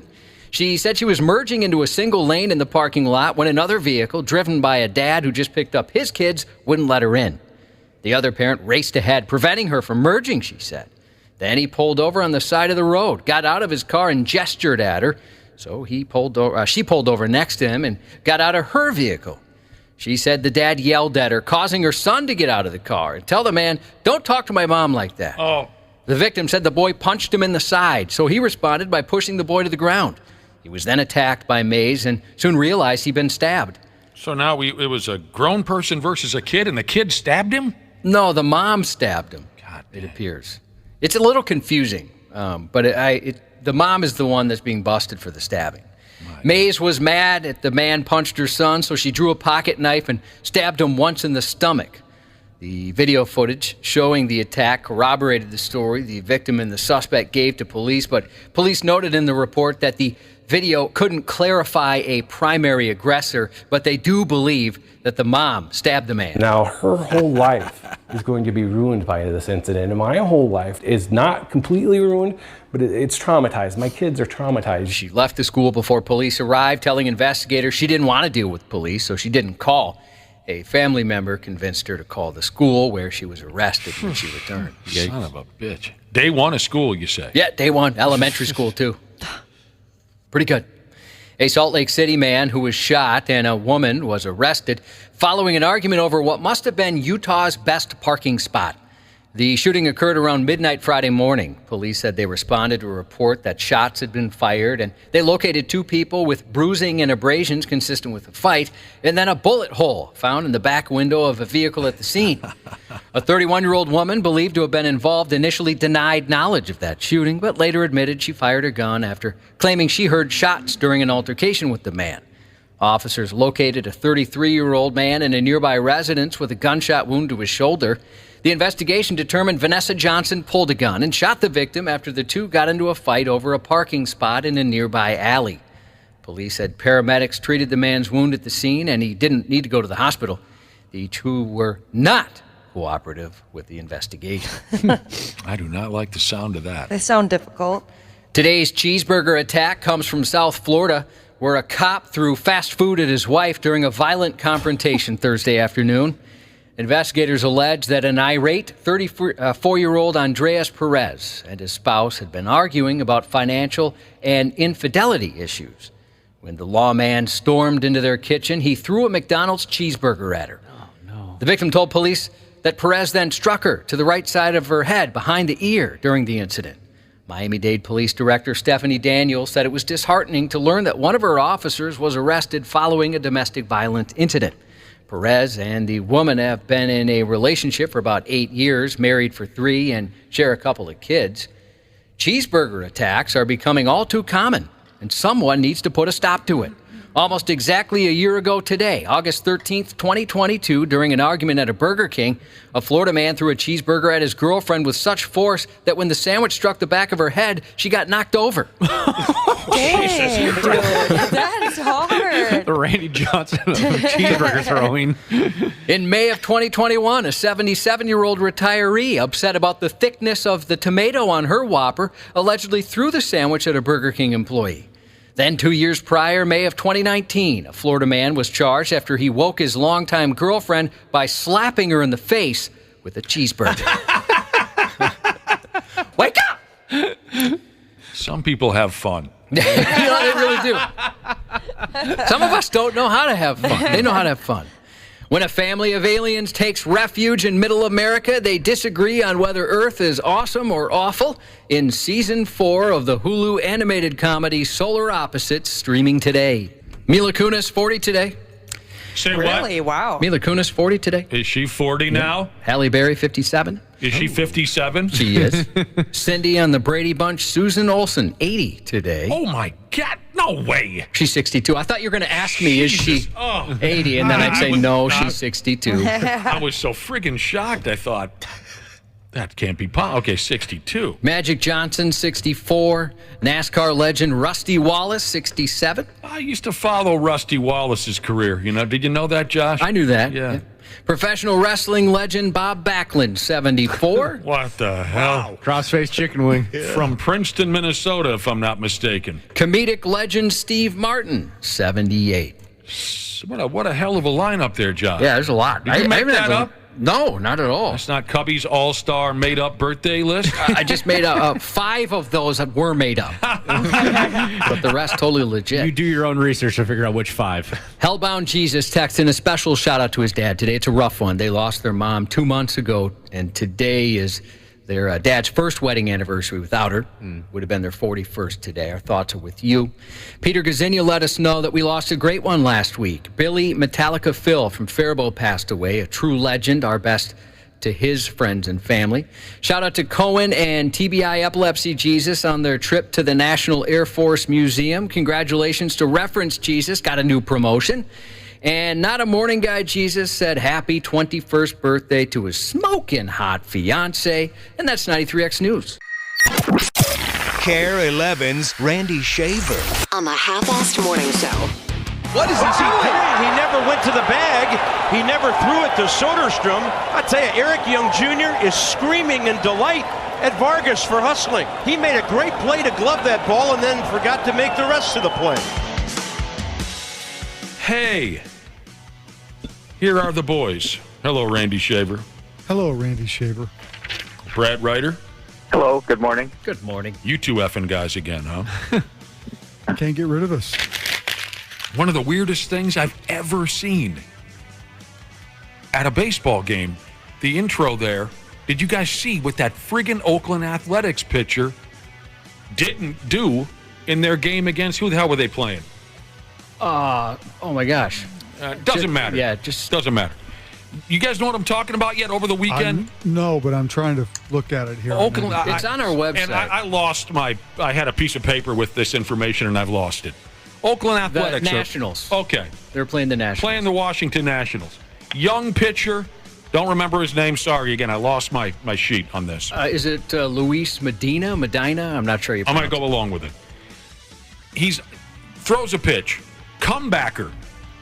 He snaps it up. Nice defensive play, actually. Snapping up, pretty hard comebacker to the mound. Runner's headed to first. His first baseman goes and stands on the bag, waiting for the throw. The pitcher kind of lightly jogs over to first base, never threw the ball to the first baseman and never stepped on the bag. He just it's weird. Forgot. I don't know. It's hard to explain. Randy, did he think he threw it or something? I don't know. I don't just know. Spaced out. I really don't. I don't think there's anybody who can, except for the pitcher himself, how he can explain what happened there. Right. Are you watching it now? I did he think he caught it?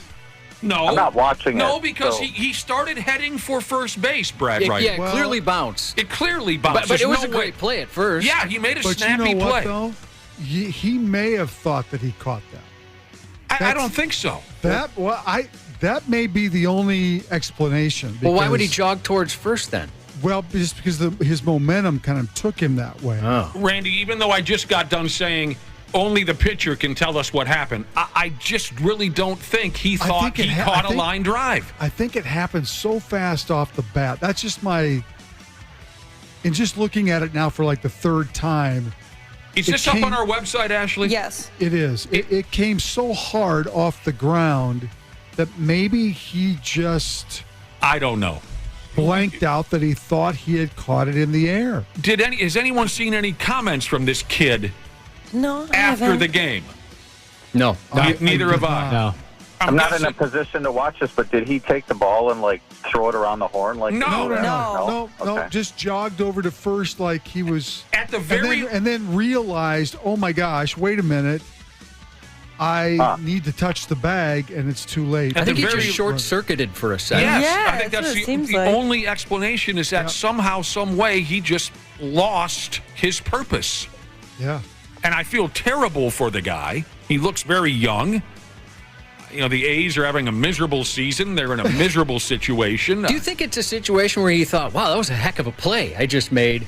He was focused on that, thinking, I can't believe I did that? When you're that young, I wouldn't disregard that idea that he kind of got lost. Yeah. He fell in love with himself for a second. And I don't know.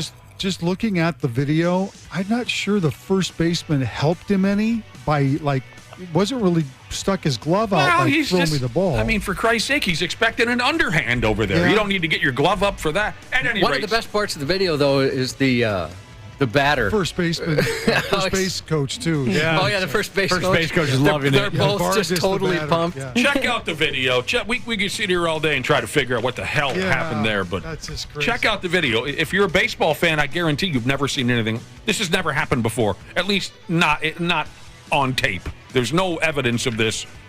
Never seen anything like it. So there you go. You know, Wapple put down his mass consumption marijuana device long enough a few minutes ago to tell us, Brad Ryder, if you don't mind me bringing up why you won't be with us for the entire segment today. Oh no, that's fine. I don't mind. Wapple put down his mass consumption marijuana device to tell us that you have to go to the veterinarian today because one of your dogs is having ACL surgery. Yeah, our oldest dog, we have two. Our 12-year-old dog, about a week or so ago, tore his ACL, and found that out after we brought him in because he was obviously limping around. So I'm on my way to the vet right now, actually, with him. He's got to be there a little bit after 8 a.m. for ACL surgery. Well, you know, it's weird. I was just yesterday, somebody was telling me they had to do that twice for one of their dogs. Twice. And how expensive it was. Do you have pet insurance? We do, but it doesn't cover the old one. We just got it for the young one but the reason is because when my wife decided to, which was very smart, by the way, to get it for the younger one, she tried to get it for the older one, but the premium was so high because at the time she got it for the young one, the old one was already 10. Oh, so, I see. Well, that's kind of interesting. I've heard, I've had plenty of dogs in my life who have had a variety of problems. I've never had a dog that needed ACL surgery like it was the starting running back for a top NFL team. I actually saw it happen. It was kind of sad. I mean, I'm not trying to make dog lovers cry or anything, but a couple weeks ago I let him out. I let both the dogs out on the deck, and then they take off down the deck out to the backyard. And the older one was trying to keep up with the younger one. And he tore it loose. Just yelped, the loudest yelp you've ever heard, and he was all sprawled out on the ground after he did tore his. You brought the cart out. You laid him out on the cart. I did. I had to carry him in the house. To the crowd on the way out of there. I had to carry him in the house, and he's been hopping along on one leg ever since we got him diagnosed. And they said, he tore his ACL. No, so. we have a dog that's got he's pretty old, especially for his breed, and he's got some trouble walking too. Are you gonna watch? Are you gonna watch the surgery like they used to let us do at the state fair? Oh, bars. That's not a bad idea. I haven't thought about that, but I don't think I'm going to. I wonder if they'd let you put on a gown and a mask and watch the surgery happen. Or maybe even take part in it to save a couple of bucks. I was just going to say, the state fair's 10 days away. Well, you keep bringing up the money. That's no joke, man. I mean, seriously. Oh, we all know that. Yeah, it's a couple of grand for this deal today. So we were just talking last week about some of the vet bills we've paid over the years to save our pets' lives and such. Apparently, it's not a long surgery. He's going to be done in about a half hour, but then there's a little recovery time. So my cousin was just telling me he paid $5,000 each time. So there were three options. I mean, not to get too deep into it, there were three options. We took the middle option. There is a more expensive option that would have cost us a little over $4,000. Dang. There was just one that was $2,000, and then there was one that was basically just kind of rehab. But the rehab sounded like it was more work than this because then you've got to actually take him in, twice a week, and we don't have time for that. Well, this is really bad news for Foundry Rat Jesus. He said, "Damn, I was this close to drafting Brad's dog to his fantasy fetch roster." Well, you're a good dog dad. I have a buddy who tore his ACL about 10 years ago. Hasn't done anything about it. Just dealing with it. A human being tore his ACL? That's like really bad. Slipped on some ice outside the CC Club and hasn't done anything about it. Then you have to have. I mean, you have to have that conversation too, where he's 12, and you have to kind of have that conversation at home. Like, what are we doing here? Are we? But the vet told us he's in great shape otherwise, and he should live another maybe 3 to 4 years. If he fixes this up fine. So then we're like, okay, well, let's do it. So. Dog mom Shiza said she just went through the ACL surgery, second in the last 6 months. Thank God for pet insurance. She said $7,000 between the two surgeries. Oh, that's a hell of a deal. Well, Nick had a dog on wheels. I did. Did you guys know that? Yeah, I did. I had a corgi for a while that was paralyzed from the middle of her back down, so she got around in a wheelchair for a stretch of time. It was cute. And then a little later in her life, she couldn't catapult herself any longer. So, to make things worse, my wife is out of town all week for work, so I'm kind of solo here. And my daughter moves to school Friday, so our house is kind of a mess right now. Oh, my gosh. You got a lot on your plate, Brad. We didn't need to cover all of your problems. But what do you want us to come over with a broom and a dustpan or something? How are your investments doing? Candy Sheezes said that her Rottweiler ruptured a disc in his neck, putting compression on his spinal cord last year. All said and done, almost $10,000. Oh my gosh. Yeah. No, that's so to making me insane. feel better about the $2,000 I'm dropping today. Here's the deal, Brad. Once everything, then Schmoopy's going to have to wear the cone of shame for a while, and you have to load her up with some painkillers. Hey, Brad. Yeah. More often than not, you never use up all those painkillers. Oh, my God. Wapple and Ashley will spend some money on that. I could cover the cost of the surgery. I could cover the cost of the surgery with a little side hustle. F those young kids. They don't feel any pain. Save a few of those for Daddy. Yeah, Nick needs it for his back. That's true. He's making more and more noises these days. I could send them with my daughter down to Mankato. I'm sure those Mankato kids would love a few of those. Why do I have back problems, Josh? Carrying the radio station. I'm going to up that. Carrying the company. Hey, I ran into an old pal of the program over the weekend. By God, I did. Old friend of the program. He or she has been on this show afore.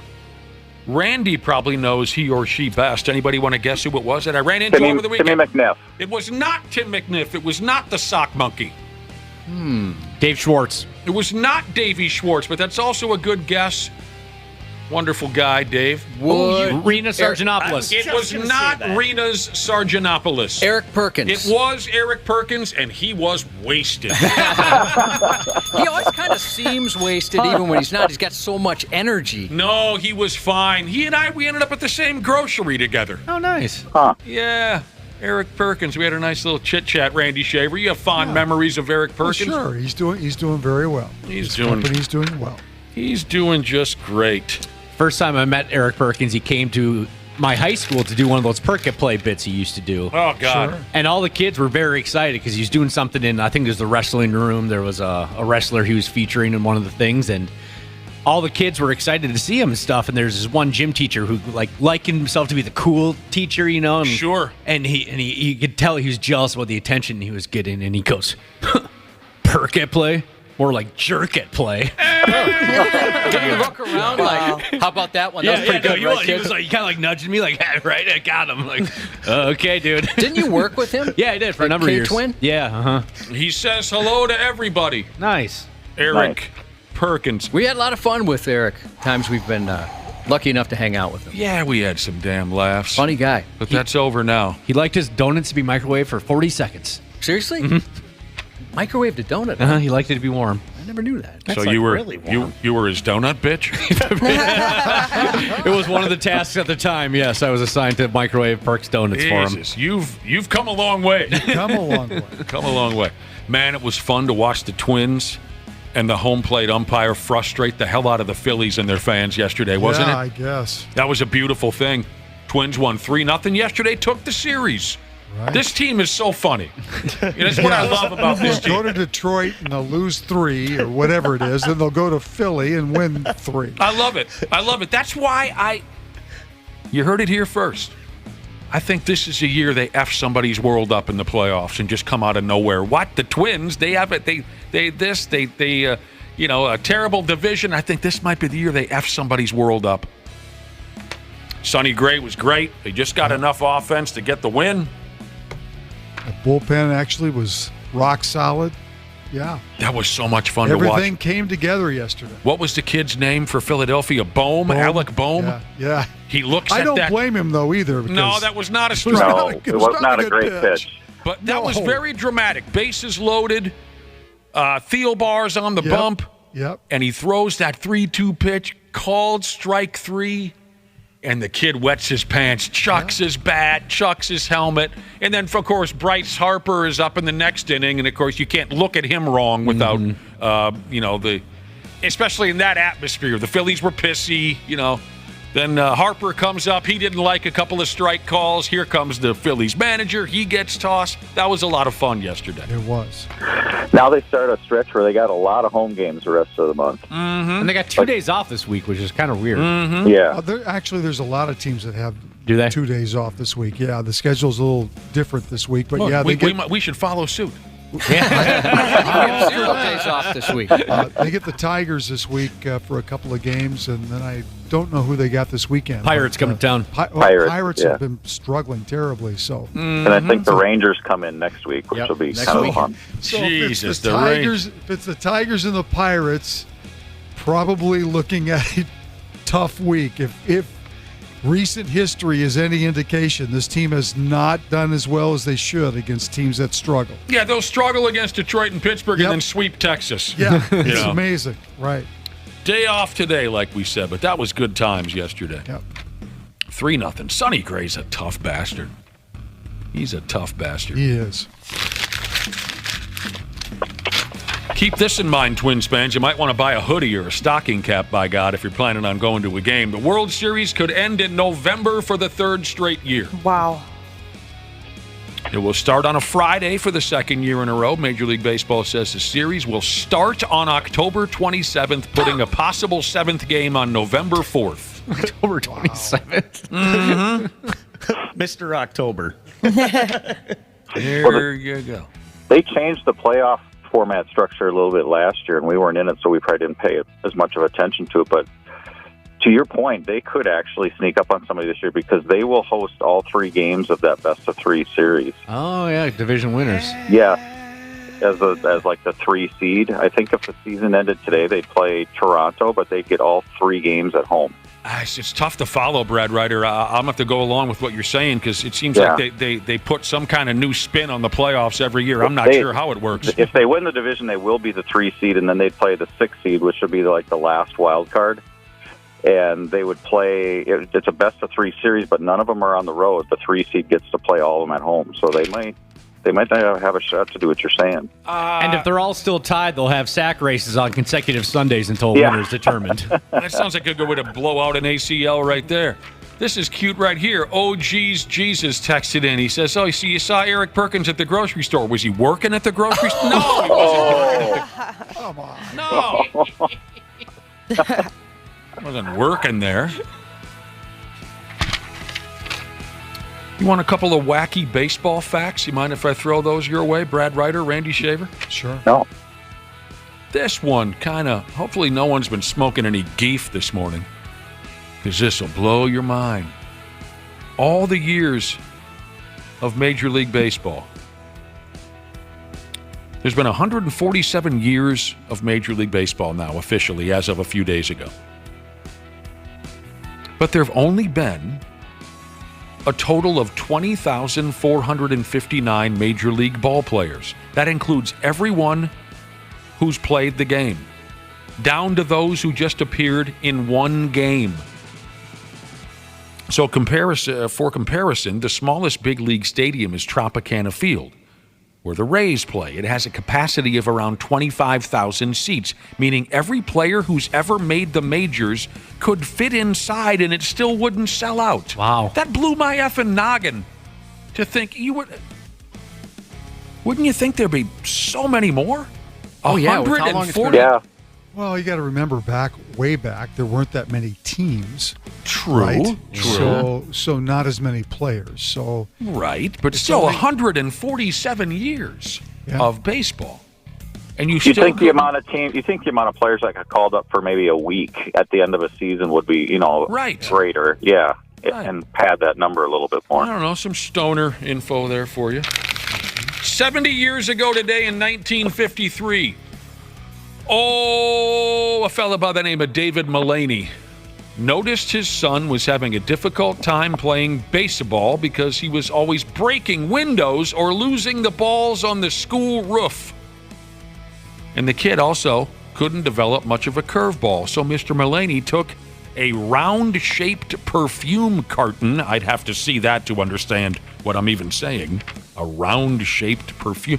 And he cut slots into it And then when the kid threw the ball, it curved, and his amazing new invention was called the wiffle ball. That's all you guys got.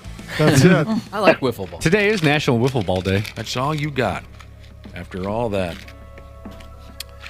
Now, I'm about done with this Baltimore Orioles announcer scandal. But just again to recap, if you're not familiar, Orioles television announcer Kevin Brown was suspended by the team bosses a week ago. He simply stated some facts about some negatives connected to the Orioles ball club. They didn't have a great record in Tampa Bay, whatever. He was suspended. It was wrong. But the Orioles allowed him to return to the booth last Friday when the Orioles were playing the Seattle Mariners. And before his first broadcast in a couple of weeks, he went on Twitter and tried to diffuse the tension surrounding his suspension. And this is where the fun kicks in again. Dude made a long statement on Twitter.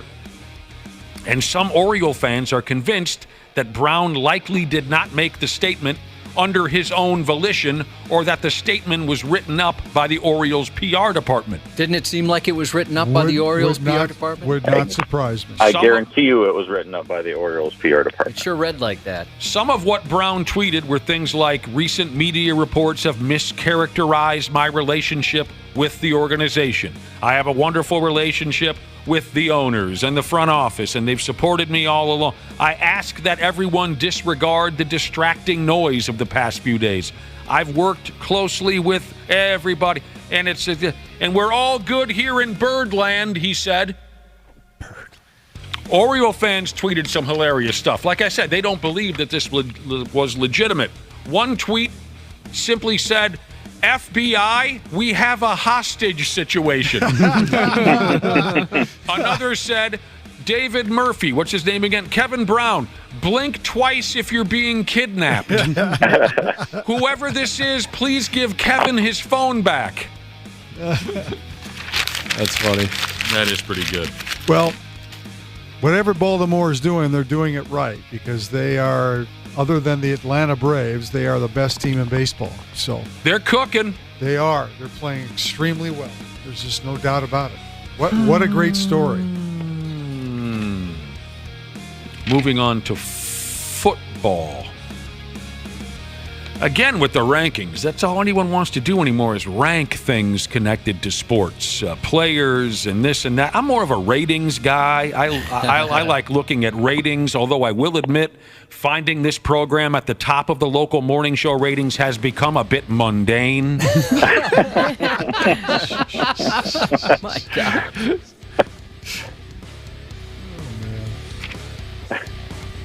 Here's what I have this time around. They do it every year. USA Today ranked all 30 NFL stadiums. Now, I'm not going to give you the full rundown of all of them. That would be ridiculous. What makes this edition of the stadium rankings fun is some of the smart-ass comments thrown in by USA Today. So, at the very bottom, the 30th ranked NFL ballpark out of 30 is, go ahead. San Francisco? No, they just got a brand new ballpark. Oh, they did. Yeah, my bad. Oakland, I would say, right? Or They don't have a team anymore. We're talking about Oakland. Oh, I thought we were talking about baseball. Sorry. Oh, remember the part where I said moving on to I know. Right, yeah. Brad, you've got better, more important things on your No, mind. that's fine. NFL, let's Football. The pipes break and poop falls on people's heads. Washington. Yes. Washington. The FedEx Field where the Washington Commodores play. They say there's no way around it. FedEx Field is awful. It's literally falling apart. Remember when a railing gave way back a couple years ago and sent a handful of fans tumbling out of the stands? Yes, I do remember that. Or when that pipe burst and sent questionable water all over the fans. Yes, I remember. That's a nice way to put it. That happened twice, I think, last year.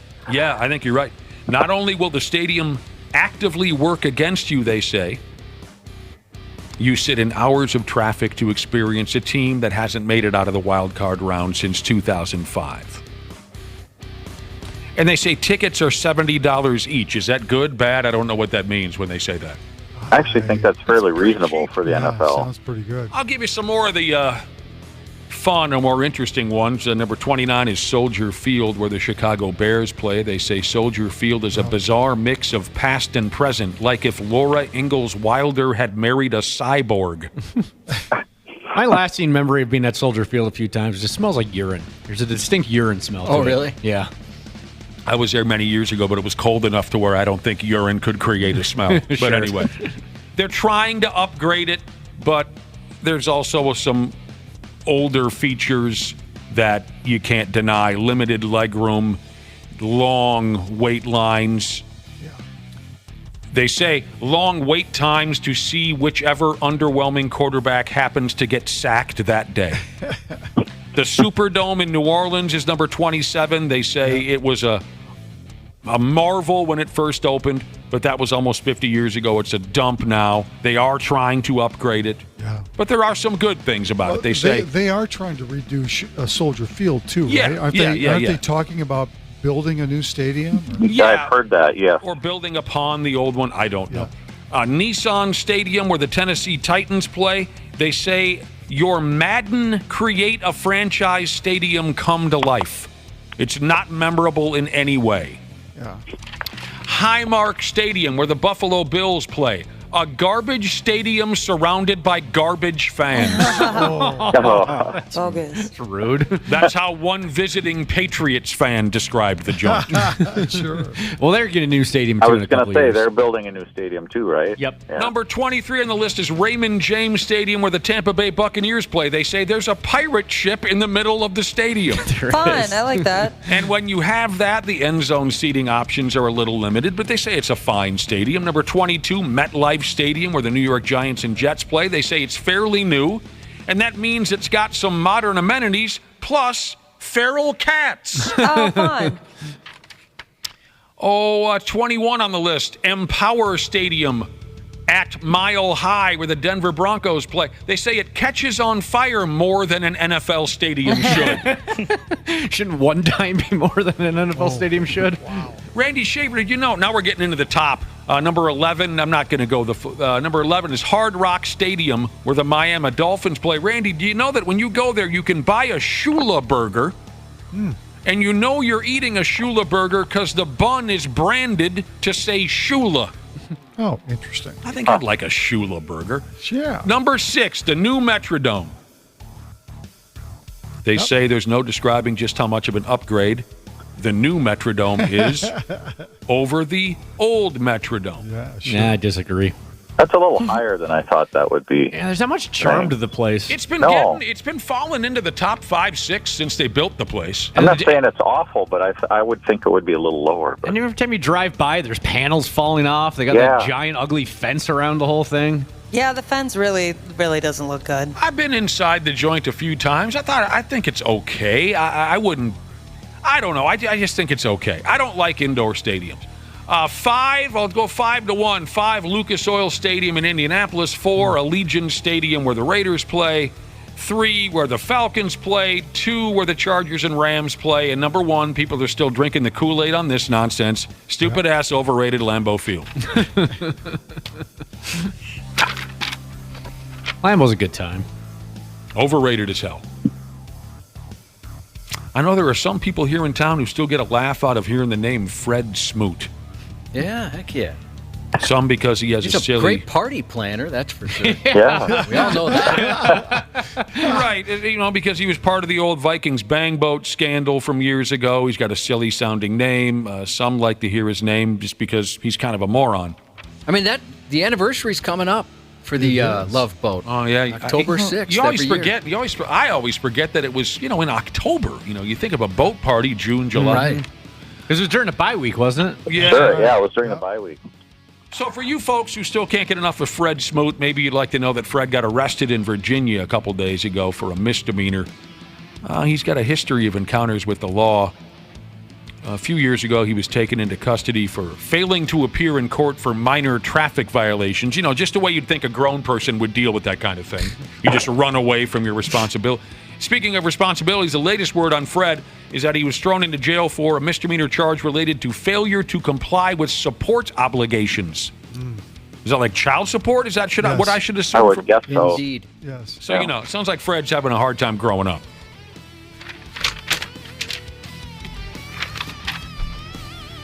This is cute what happened to this New Orleans Saints kicker over the weekend. They've already got an established kicker. Who is it, Randy? You go ahead because you're the fantasy football junkie. I think it's Lutz. Yeah, isn't it? Will Lutz, yeah.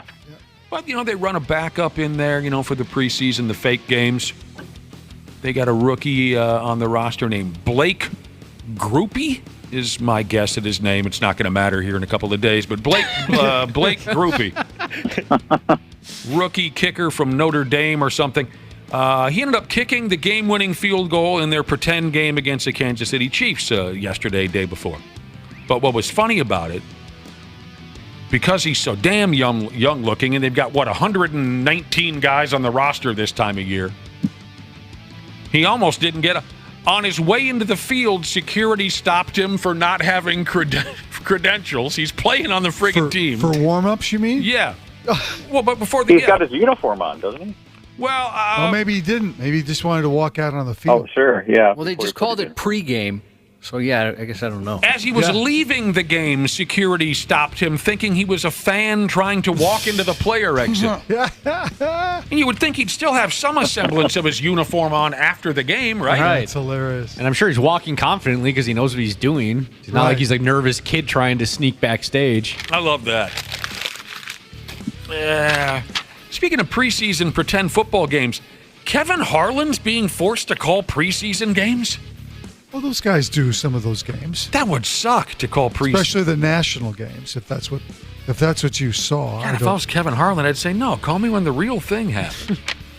Well, over the weekend, Kevin Harlan had a difficult time keeping it together when the camera showed a Packer fan lady wearing a cheese bra. Welcome back to Cincinnati. A beautiful night and all. Excuse me? A beautiful night in Cincinnati. Tonight's first half highlights. I did not. There we go. That's where you wear the cheese. And then they cut to a shot of a young kid wearing a cheese hat like they normally do at that, again, stupid, overrated Lambeau Field. And Harlan says, that's where you wear the cheese.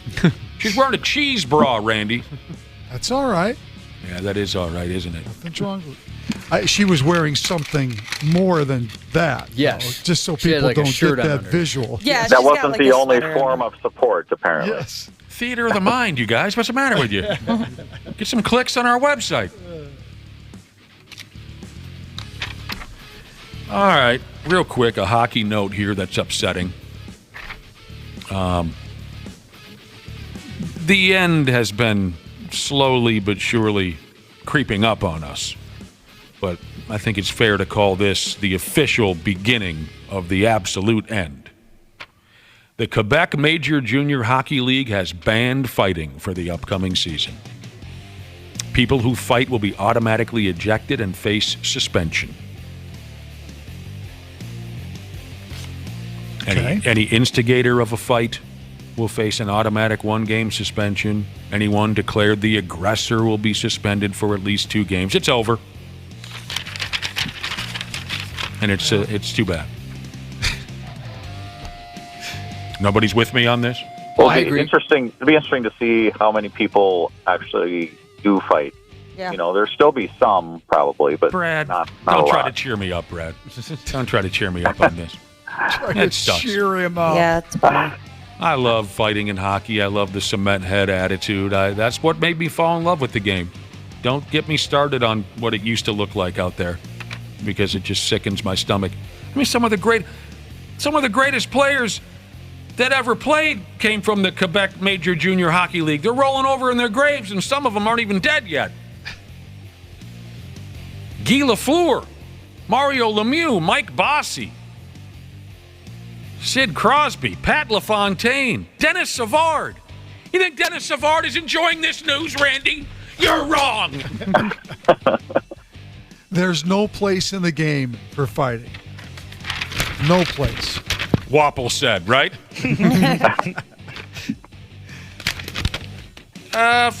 What's his nuts played in the junior major?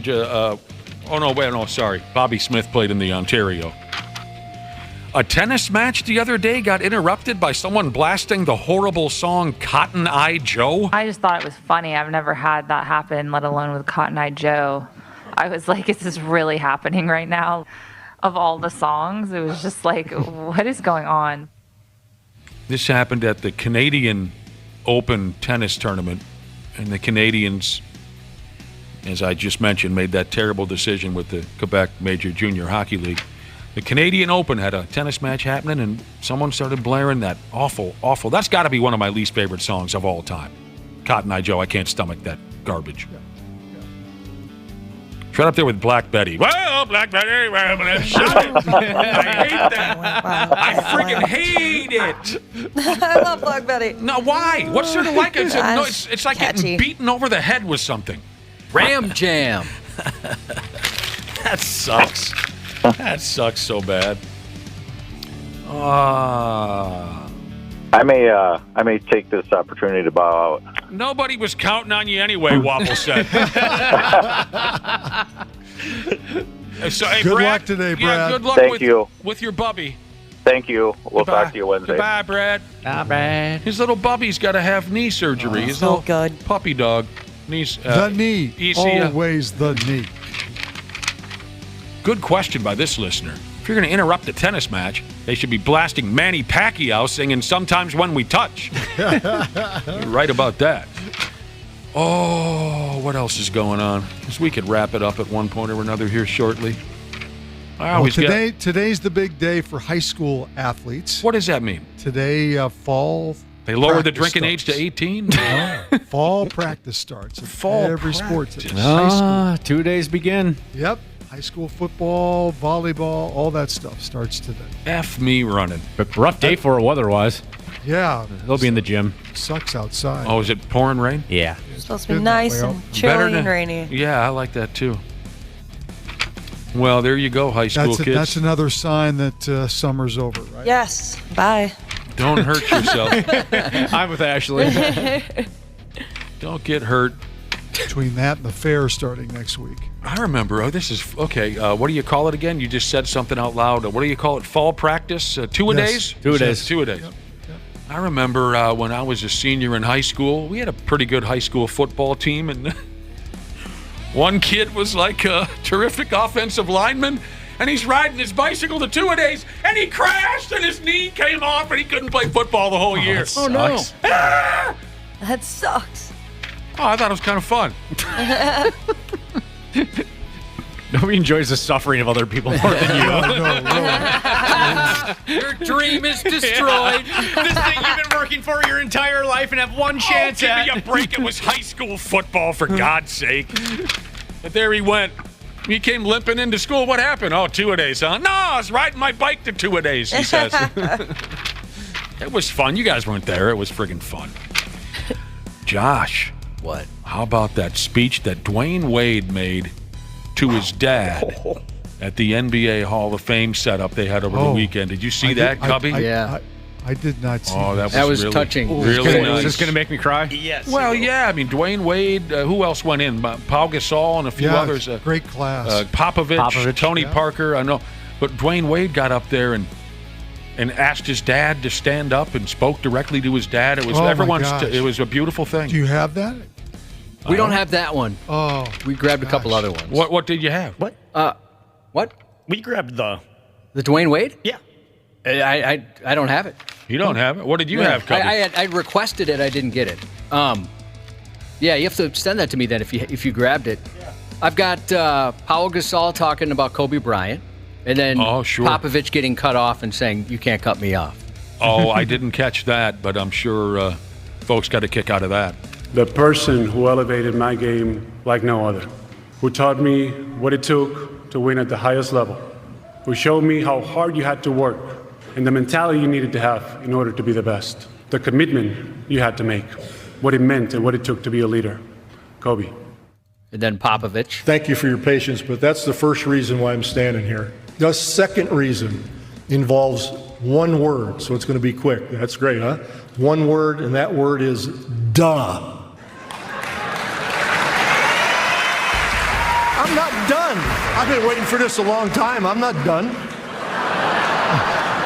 I didn't say duh was the end. I just said there's one word to describe why I'm here, and that's duh, those guys. Did you hear the little video where I said, listen? Listening is important. I hated that prick for the longest like Bobby time. Knight, right? He's always ornery. Oh, please don't compare him to Bobby Knight. Well, I'm just saying his attitude towards I like the him media. now. I hated like him him now, for too. a lot of years. He's in on the joke. I didn't like his whole gimmick for a Well, lot of years. certainly like doing interviews during like the end of the quarter stuff. That was Yeah. always the big controversy. Yeah, I wanted to Popovich. slap him in the face for many years. Did everyone see the Timberwolves' new City Edition jerseys? Yeah, those are sweet. Those are up on So 93x.com. snappy looking, huh? Yeah, a friend of mine helped design them. What? Are you serious? Yeah. Sweet. They're beautiful. They're gorgeous. Tell us more about this lame claim to fame. A good friend of mine. I went to high school with her. She works for the team in the kind of the graphic design department. Did you see them, Randy? I'm going to take a peek at them right now. They're paying tribute to our wonderful lakes and streams with the design and coloring of their new City Edition jerseys. And somebody or another texted me earlier, Catfishing Jesus, who's a big, big Wolves fan. We talk Wolves whenever we get a chance. He said they're going to design a matching court. Oh, cool. To go, so I wonder if it'll look like they're playing underwater or something like that, or maybe they'll have a walleye or a crappie on the court or something. They showed the video. The Timberwolves posted the video of them unveiling the jerseys on Lake Minnetonka. And my favorite was the highlight was seeing Crunch on like a Sea-Doo cruising around the water. When did they do that? When did they do it? Saturday? Yesterday. Oh, okay. I was on the lake Saturday. I could have went and found them. I didn't know they were doing that. That's pretty. I think they're pretty. I cute. like them. Yeah, I like them. Who's this? Someone just texted in and said they're hideous. Tell me why. What? What's hideous about them? I like them a lot. I have a conundrum here, Nick. Yes. So Is it whether or not a high school kid injuring himself before football practice is funny or not? No, now I'm on your side. Okay, good. Yeah, I've been Good. texting all my buddies about it. No, before he became A5 from day 5, for your birthday, your upcoming birthday, which should be a national holiday. I don't know why it's My not. birthday is coming up, and you're right. Yes. I bought you one of the City jerseys from last year. You did? Yeah, but it's got his old number, and it's the old jersey now. And should I return it and get a new one? No, hell no. Shows he's been down since day one. Yeah, that's I can look at. I'm gonna get emotional over here, like I'm watching Dwayne Wade all over again. That's great. I appreciate that. I was gonna ask. So are they completely done with last year's City Edition? Will they ever wear those again? Good question. You got me an A1 from day one before he was A5 from day 5 last year. It was like a couple days before he became A5 from day 5. Well, that's almost fitting because that's how it happens for you when you buy Wolves jerseys. I bought a Pat Beverly jersey 2 days before he got traded. So that works for me. In college, my buddy, our roommate, he splurged on a authentic Morneau jersey. Like the old school Twins jerseys, the white. And sure. Back when they were playing the Dome, he was all excited about it. He walks in, he's wearing it, and we're like, dude, a couple hours ago they announced he changed his number. And he's like, what? So he went from 27 to 33. Yeah, uh-huh. So he has the 27. Yeah. So that's like a collector's item Yeah, now. but we were still busting his chops. Well, of course, you got to bust. Real quick for you golf dorks. A golf player. How do you say it? Golfer? A golfer from Roseville by the name of Kevin McCoskey. He went ahead and launched 2 holes in Mean Gene 1 in a round of golf, Randy. 2 holes in 1 in a round of golf. Back to back? Amazing.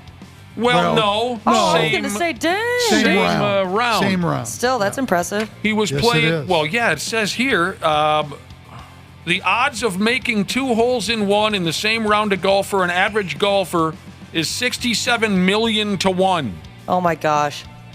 Don't play cards against this guy. No. He was playing at something called the University of Minnesota / Les Bolstad Golf Course. Okay.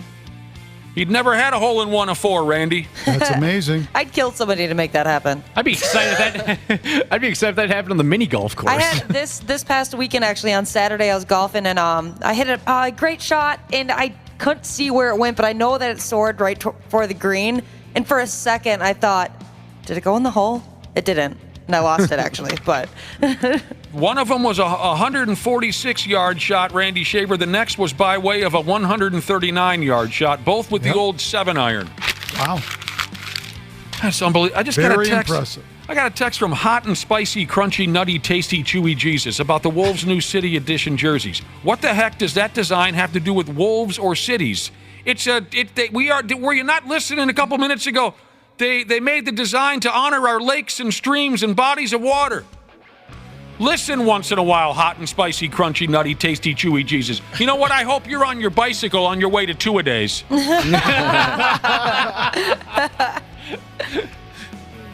There you go, Randy. Wonderful effort, especially for a Monday on your part. Doing my best. I know. You always do. Thanks, bro. We'll talk to you tomorrow. Right, see you. We'll be right back on the Half-Assed Morning Show. Half-Assed Morning Show. They're loud. They lose control. They do their little circus act. They're a nuisance. 93X. Hey, Minnesota. CJ Ham here. Huddle up for a second. You need someone to go the extra yard when your furnace or AC is out? Give the ball to the certified pros at Standard Heating and Air Conditioning. They've been at it for 90 years. Ready? Break. It's savings on a stick season with Standard Heating and Air Conditioning State Fair specials. Deals on deals on deals. Savings from $30 on a tune-up all the way up to $950 on a new cooling system. Visit standardheating.com/offers for details on all their State Fair deals. Standard Heating, providing the comfort you deserve since 1930. Are you currently enjoying the show on the Stitcher app? Then you need to know Stitcher is going away on August 29th. Yep. Going away, as in kaput, gone, dead. Rest in peace, Stitcher, and thanks for 15 years of service to the podcast community. So switch to another podcast app and follow this show there. Apple, Spotify, or wherever you listen. The 93X Half-Assed Morning Show. Tell you what, welcome back to the Programski. It's Monday. And by damn, we sure appreciate you hanging out with us this morning. Wonderful, isn't it, Josh? I like it so far. You know, I'm not much of a do-it-yourself kind of a guy. I'm not either, but I wish I was. I wish I knew how to do more. I've had my moments when I've taken on the challenge of fixing this or that, but not much. I'm more than happy 9 times out of 10 to pay someone to paint my this or fix my, especially painting, and we'll get to that in a minute. You know what's worse about me, though? I have a lot of tools. Like a lot. Oh, I didn't know that. Yeah, for like if you need to get something done, I could easily, I probably have the tool. Wishful thinking type purchases where if I buy this double sander paint gun, yep, I will learn how to use it and exactly right. Or else like I don't want to ask anybody if I can borrow their tools because I know how some people are about that, and understandably so. So if I have something I'm going to try, I'm like, okay, I just got to go buy this. And so, but you're loaded with tools that you may not be 100% sure how to operate. I'm a giant poser, yeah. Yeah, okay. You have a big giant tool chest in the garage? Yeah, I got a whole thing. Yeah. All the drawers? Oh, yeah. Oh, are they organized? Yep. Are you serious? Yeah. You should see the organization I have. Sizes, largest to smallest. Everything. Sockets, wrench, everything. You name it. What percentage of them have been used? Out of 100? Yeah. 20. Okay. 1 out of 5. There are certain things I will tackle, but nowadays, especially that I've gotten a little older, 9 times out of 10, I'm happy to pay someone. And on a side note, other than a lack of actual skills, I really enjoy hiring people to do everything around my house because I'm friends with a couple of do-it-yourself hard-on type characters. You know what I'm talking about? It drives them crazy when I tell them that I've hired someone to do something for me. They would never admit that they couldn't do something themselves, so it frustrates them that I don't care about that kind of a thing. I do wish I knew how to do it and had the gumption to do it. Some of it would be okay by me if I... What I have here in front of me, the top odd jobs totally worth paying someone else to do. The article starts off by saying, once you hit 35, I don't know why they use that number, but I'll go along with it, there are just some things that we as humans don't feel like doing on our own. They continue on here to say, I apologize to all the friends who need help moving, but, quote, hanging out and cracking a beer just isn't cutting it anymore. I see where they're going with that now. At 35, your legs have started to give way. It's not as easy to move things around. They've collected here some odd jobs that most folks are far more comfortable paying someone else to do at that point in their lives once you hit 35. Maybe forget about the number, maybe not. I don't know. That's the number they threw our way. Well, this is kind of weird too. It doesn't make sense how I think. Right? Somebody will got to have something done. You pay the person. But if somebody were to offer me that same amount of money to do that at their house, I would take them up on it. So the money's still out there. And I'm saying I'm willing to do this job for that money, but just not at my house for some reason. That's an interesting angle. I always try and think that, well, would I take the money to do that or no? And I would 100% of the time. Yeah, definitely. The other thing that factors in, Josh, is do you have the time for larger projects around your house? You do not. Yeah, nobody thinks that we do anything, but we do. I'm in the same boat. I absolutely do not have the time for anything other than a small task. So that factors in as well. But here we go. Things that are absolutely worth paying someone else to do. They already covered moving. After a certain age, beer and food isn't good enough to help move everything from one home to another. I'd almost rather just burn all my stuff and start over than move it myself. Like if I'm going to a new place. It's absolutely It's the awful. worst. I've moved twice all by myself, just me. And that was because I refused to put my friends through it again. I was at a point in my life where we were too old to be asking friends to help us move, and I didn't quite have the finances to hire a moving company. I moved all by my damn self, just me in a pickup truck. Done that many times. Yep. I actually have to help do some moving this weekend.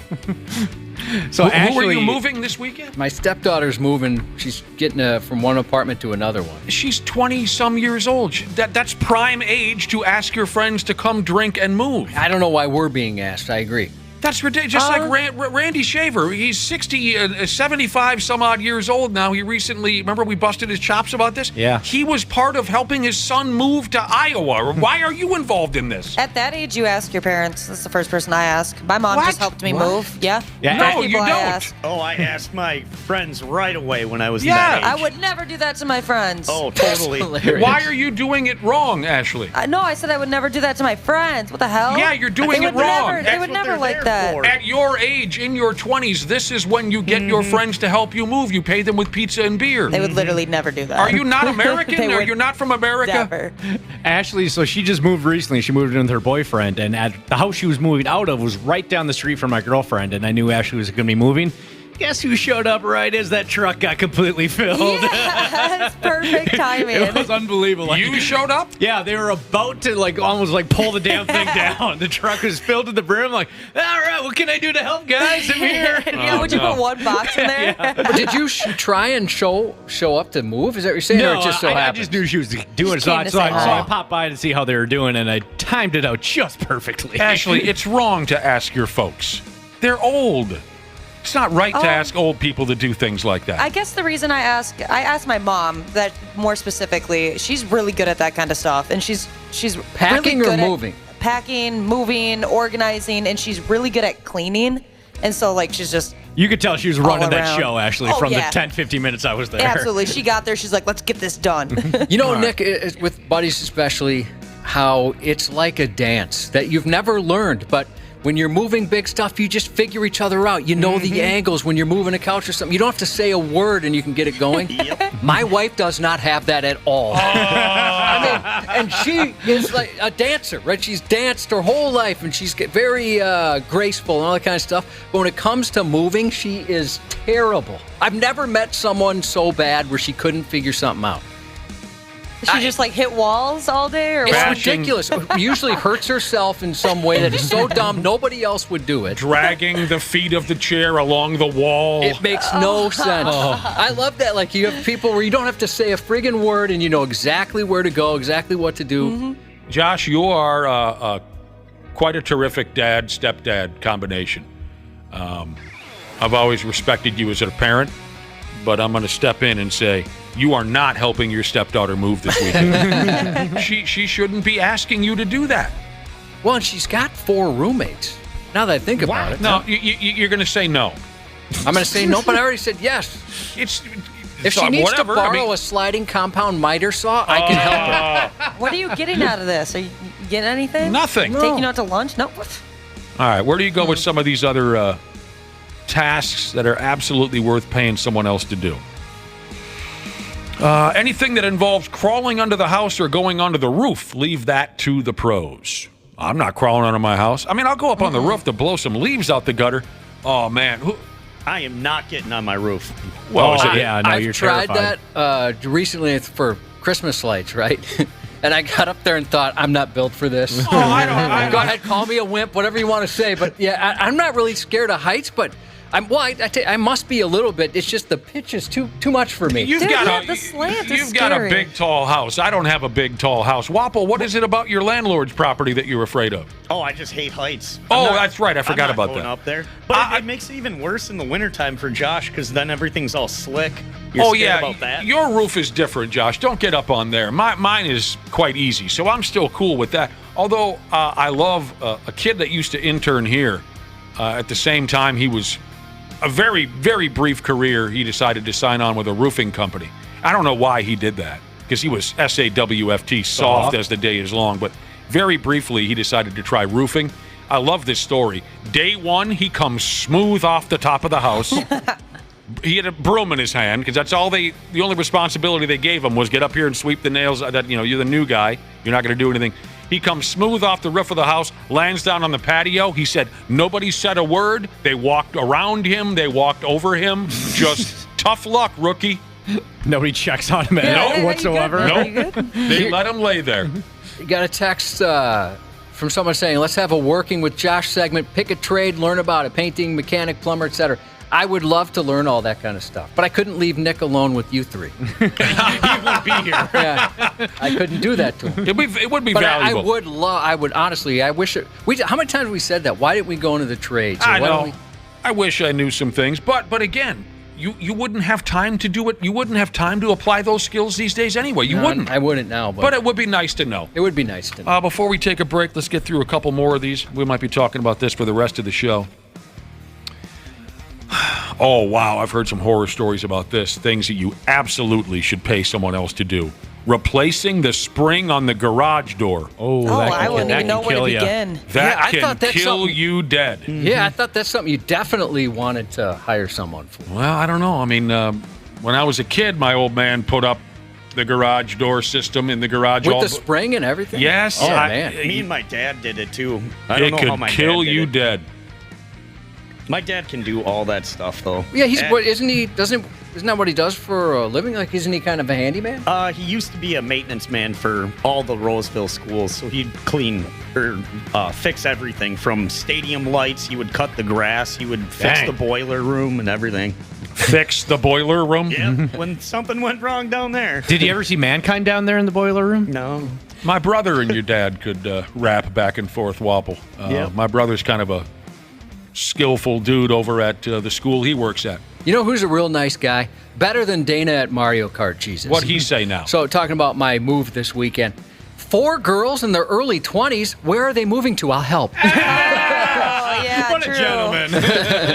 All right, some of these are real obvious as to the things we should pay someone else to do. Okay, surgery. Although some of us, Josh, you've attempted at-home surgery. Yeah, I removed a mole. If we want to count that as surgery, have we all removed a wart on our own? Yes. Yeah, me too. I got a lot of crap from the doctor on that. Okay, you see what he did? He French fried when he should have pizza. French fry when you pizza, you're gonna have a bad time. The 93X Half-Assed Morning Show. It's a timely little intro. Yeah, perfect. Right. I dig it. Welcome back to the show. Do-it-yourself hard-ons are squirming in the driver's seats of their lifted Dodge Ram pickups as we're discussing the things that are absolutely worth paying someone else to do. There's a lot of tough guys out there who, no, I got this. I got a couple buddies who would never do this. they would think it made him some kind of a sissy or something to pay someone to do any damn thing. I ain't got nothing to prove to anybody.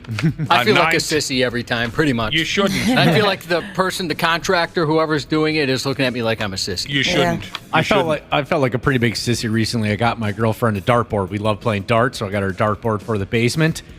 And needed her stepdad to come put it on the wall for us. To put a dartboard on the wall. What are you talking about? Like the mountings and the brackets and stuff. Boy. That's I can nail a nail, but I mean it was a big heavy thing. I'm like, I'm gonna F this up. If we put a stud finder next to you, it's not beeping. No, it is not. Man, I thought I didn't know how to do stuff. I ain't too proud. I'll almost always pay someone to do stuff. It's a pain in the ass. I don't need the aggravation, so let's continue on, wrap it up. Things that are worth paying someone else to do. Anything, this is one take, anything involving a chainsaw. I love using a chainsaw. I just used one last week. I love it. They say here, and I love the way they say it, you're just asking for trouble there, babe. Anything involving a chainsaw. What are you doing with the chainsaw? Do you have a log splitter? No. Do you have a boiler? A boiler? No. It's Jerky Boy spit. Forget about it. What were you doing with the chainsaw? So, you know that hoop I've got in my driveway I can dunk on? You guys saw me dunk on it. It's like Yeah. Air Jordan. You're great at basketball. Air Jordan. There was a branch that was impeding the three-point shot from one angle. So I cut that sucker. Nice. And, Now, and I was up on a ladder, and I told my friend who I borrowed the chainsaw from, and he was furious with me. who was upset about what? Because I climbed up, I had to get on a ladder to do it. Oh, don't do that. Don't yeah, do it was pretty stupid on my part. ladder and a chainsaw. Do you have the manly edition of chainsaw? It's electric? Oh, yeah, his was electric, actually, as a matter of fact. That's how you do it. That's how you do it. The battery operated or the electric one. And it was pink. Oh, pretty. Now, some of this stuff isn't,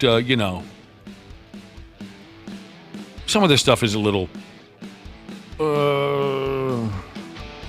not exactly what you'd expect to hear. Paying someone to clean your house. It says here we have so little free time with crazy jobs and hectic schedules. You shouldn't have to spend some of your precious time wiping pubes out of the shower. I understand time is a problem. We've discussed that already. We have very little time to try and get household projects done, but I will always clean my own house because even if I paid someone to do it, I would go back and do what I thought they missed. Yep, they're not going to do it the right way. Right. Absolutely, I'm the same way. Sheetrock, I'll build a house from the ground up, someone says, but F sheetrock. Well, I've heard from plenty of people that you got to leave that to the professionals, especially the taping and mudding, like they're artists. Brutal. Right? It's, well, yes. And the difference between what a pro can do and what we could do, it's night and day. Absolutely. And also I spent an afternoon holding, the pieces up against the... the ceiling. I've done that too. My shoulders, my back. That I never sucks. You folks are tough with the sheetrock. Not all of this is hard-on stuff. A kid's birthday party is what you should absolutely pay someone else to do. They say, you're effing nuts if you want 15 5-year-olds at your house screwing everything up. I'll see you at the trampoline park. Oh, yeah, that's so true. That's a great point. Taxes. Yeah. Hell no, would I every year do my taxes myself? Hell no, I wouldn't even know where to begin. Every year I think, should I just do my taxes myself? I wouldn't even know where to begin. Good for you that you'd even consider something. Well, that's as far as I get. Cleaning out your septic tank. Ugh, no. Some of this stuff is kind of cute. You should always pay someone else to give you a haircut. I do it myself. Well, yeah, when you go bald, when you you're can bald, do it it's yourself. easy. Yeah, true. Up at the crack of dawn, Jesus says, talk about do-it-yourselfer. He gave himself a colonoscopy. Wow! I bet that saves some money. I actually read a story about there was a guy he was the only surgeon down at this base in Antarctica, and all of a sudden he realized that his appendix was about to go, needed to get it out of there, so he had to give himself an appendectomy. What? Yeah. I won't be able to do that. I'd die. Is this a joke? Wait a minute, wasn't that the setup for the movie The Thing? I've never seen the thing. Is this something like your grandpa tells you, I gave myself an appendectomy? No, something I read on the internet, so you know it's true. Oh, yeah. I didn't know it was on the internet. I've completely lost what we're talking about because Dana just said he's never seen The Thing. Dude, 1983, Kurt Russell. Spend some time on that son of a bitch. All right, what else do we want to pay folks to do instead of doing it ourselves? It depends on, we discussed roofs already, roofs, however the hell you say it. Cleaning your gutters. I have no problem with it, but some of you are in big, tall mansions, and I can understand the fear. Painting.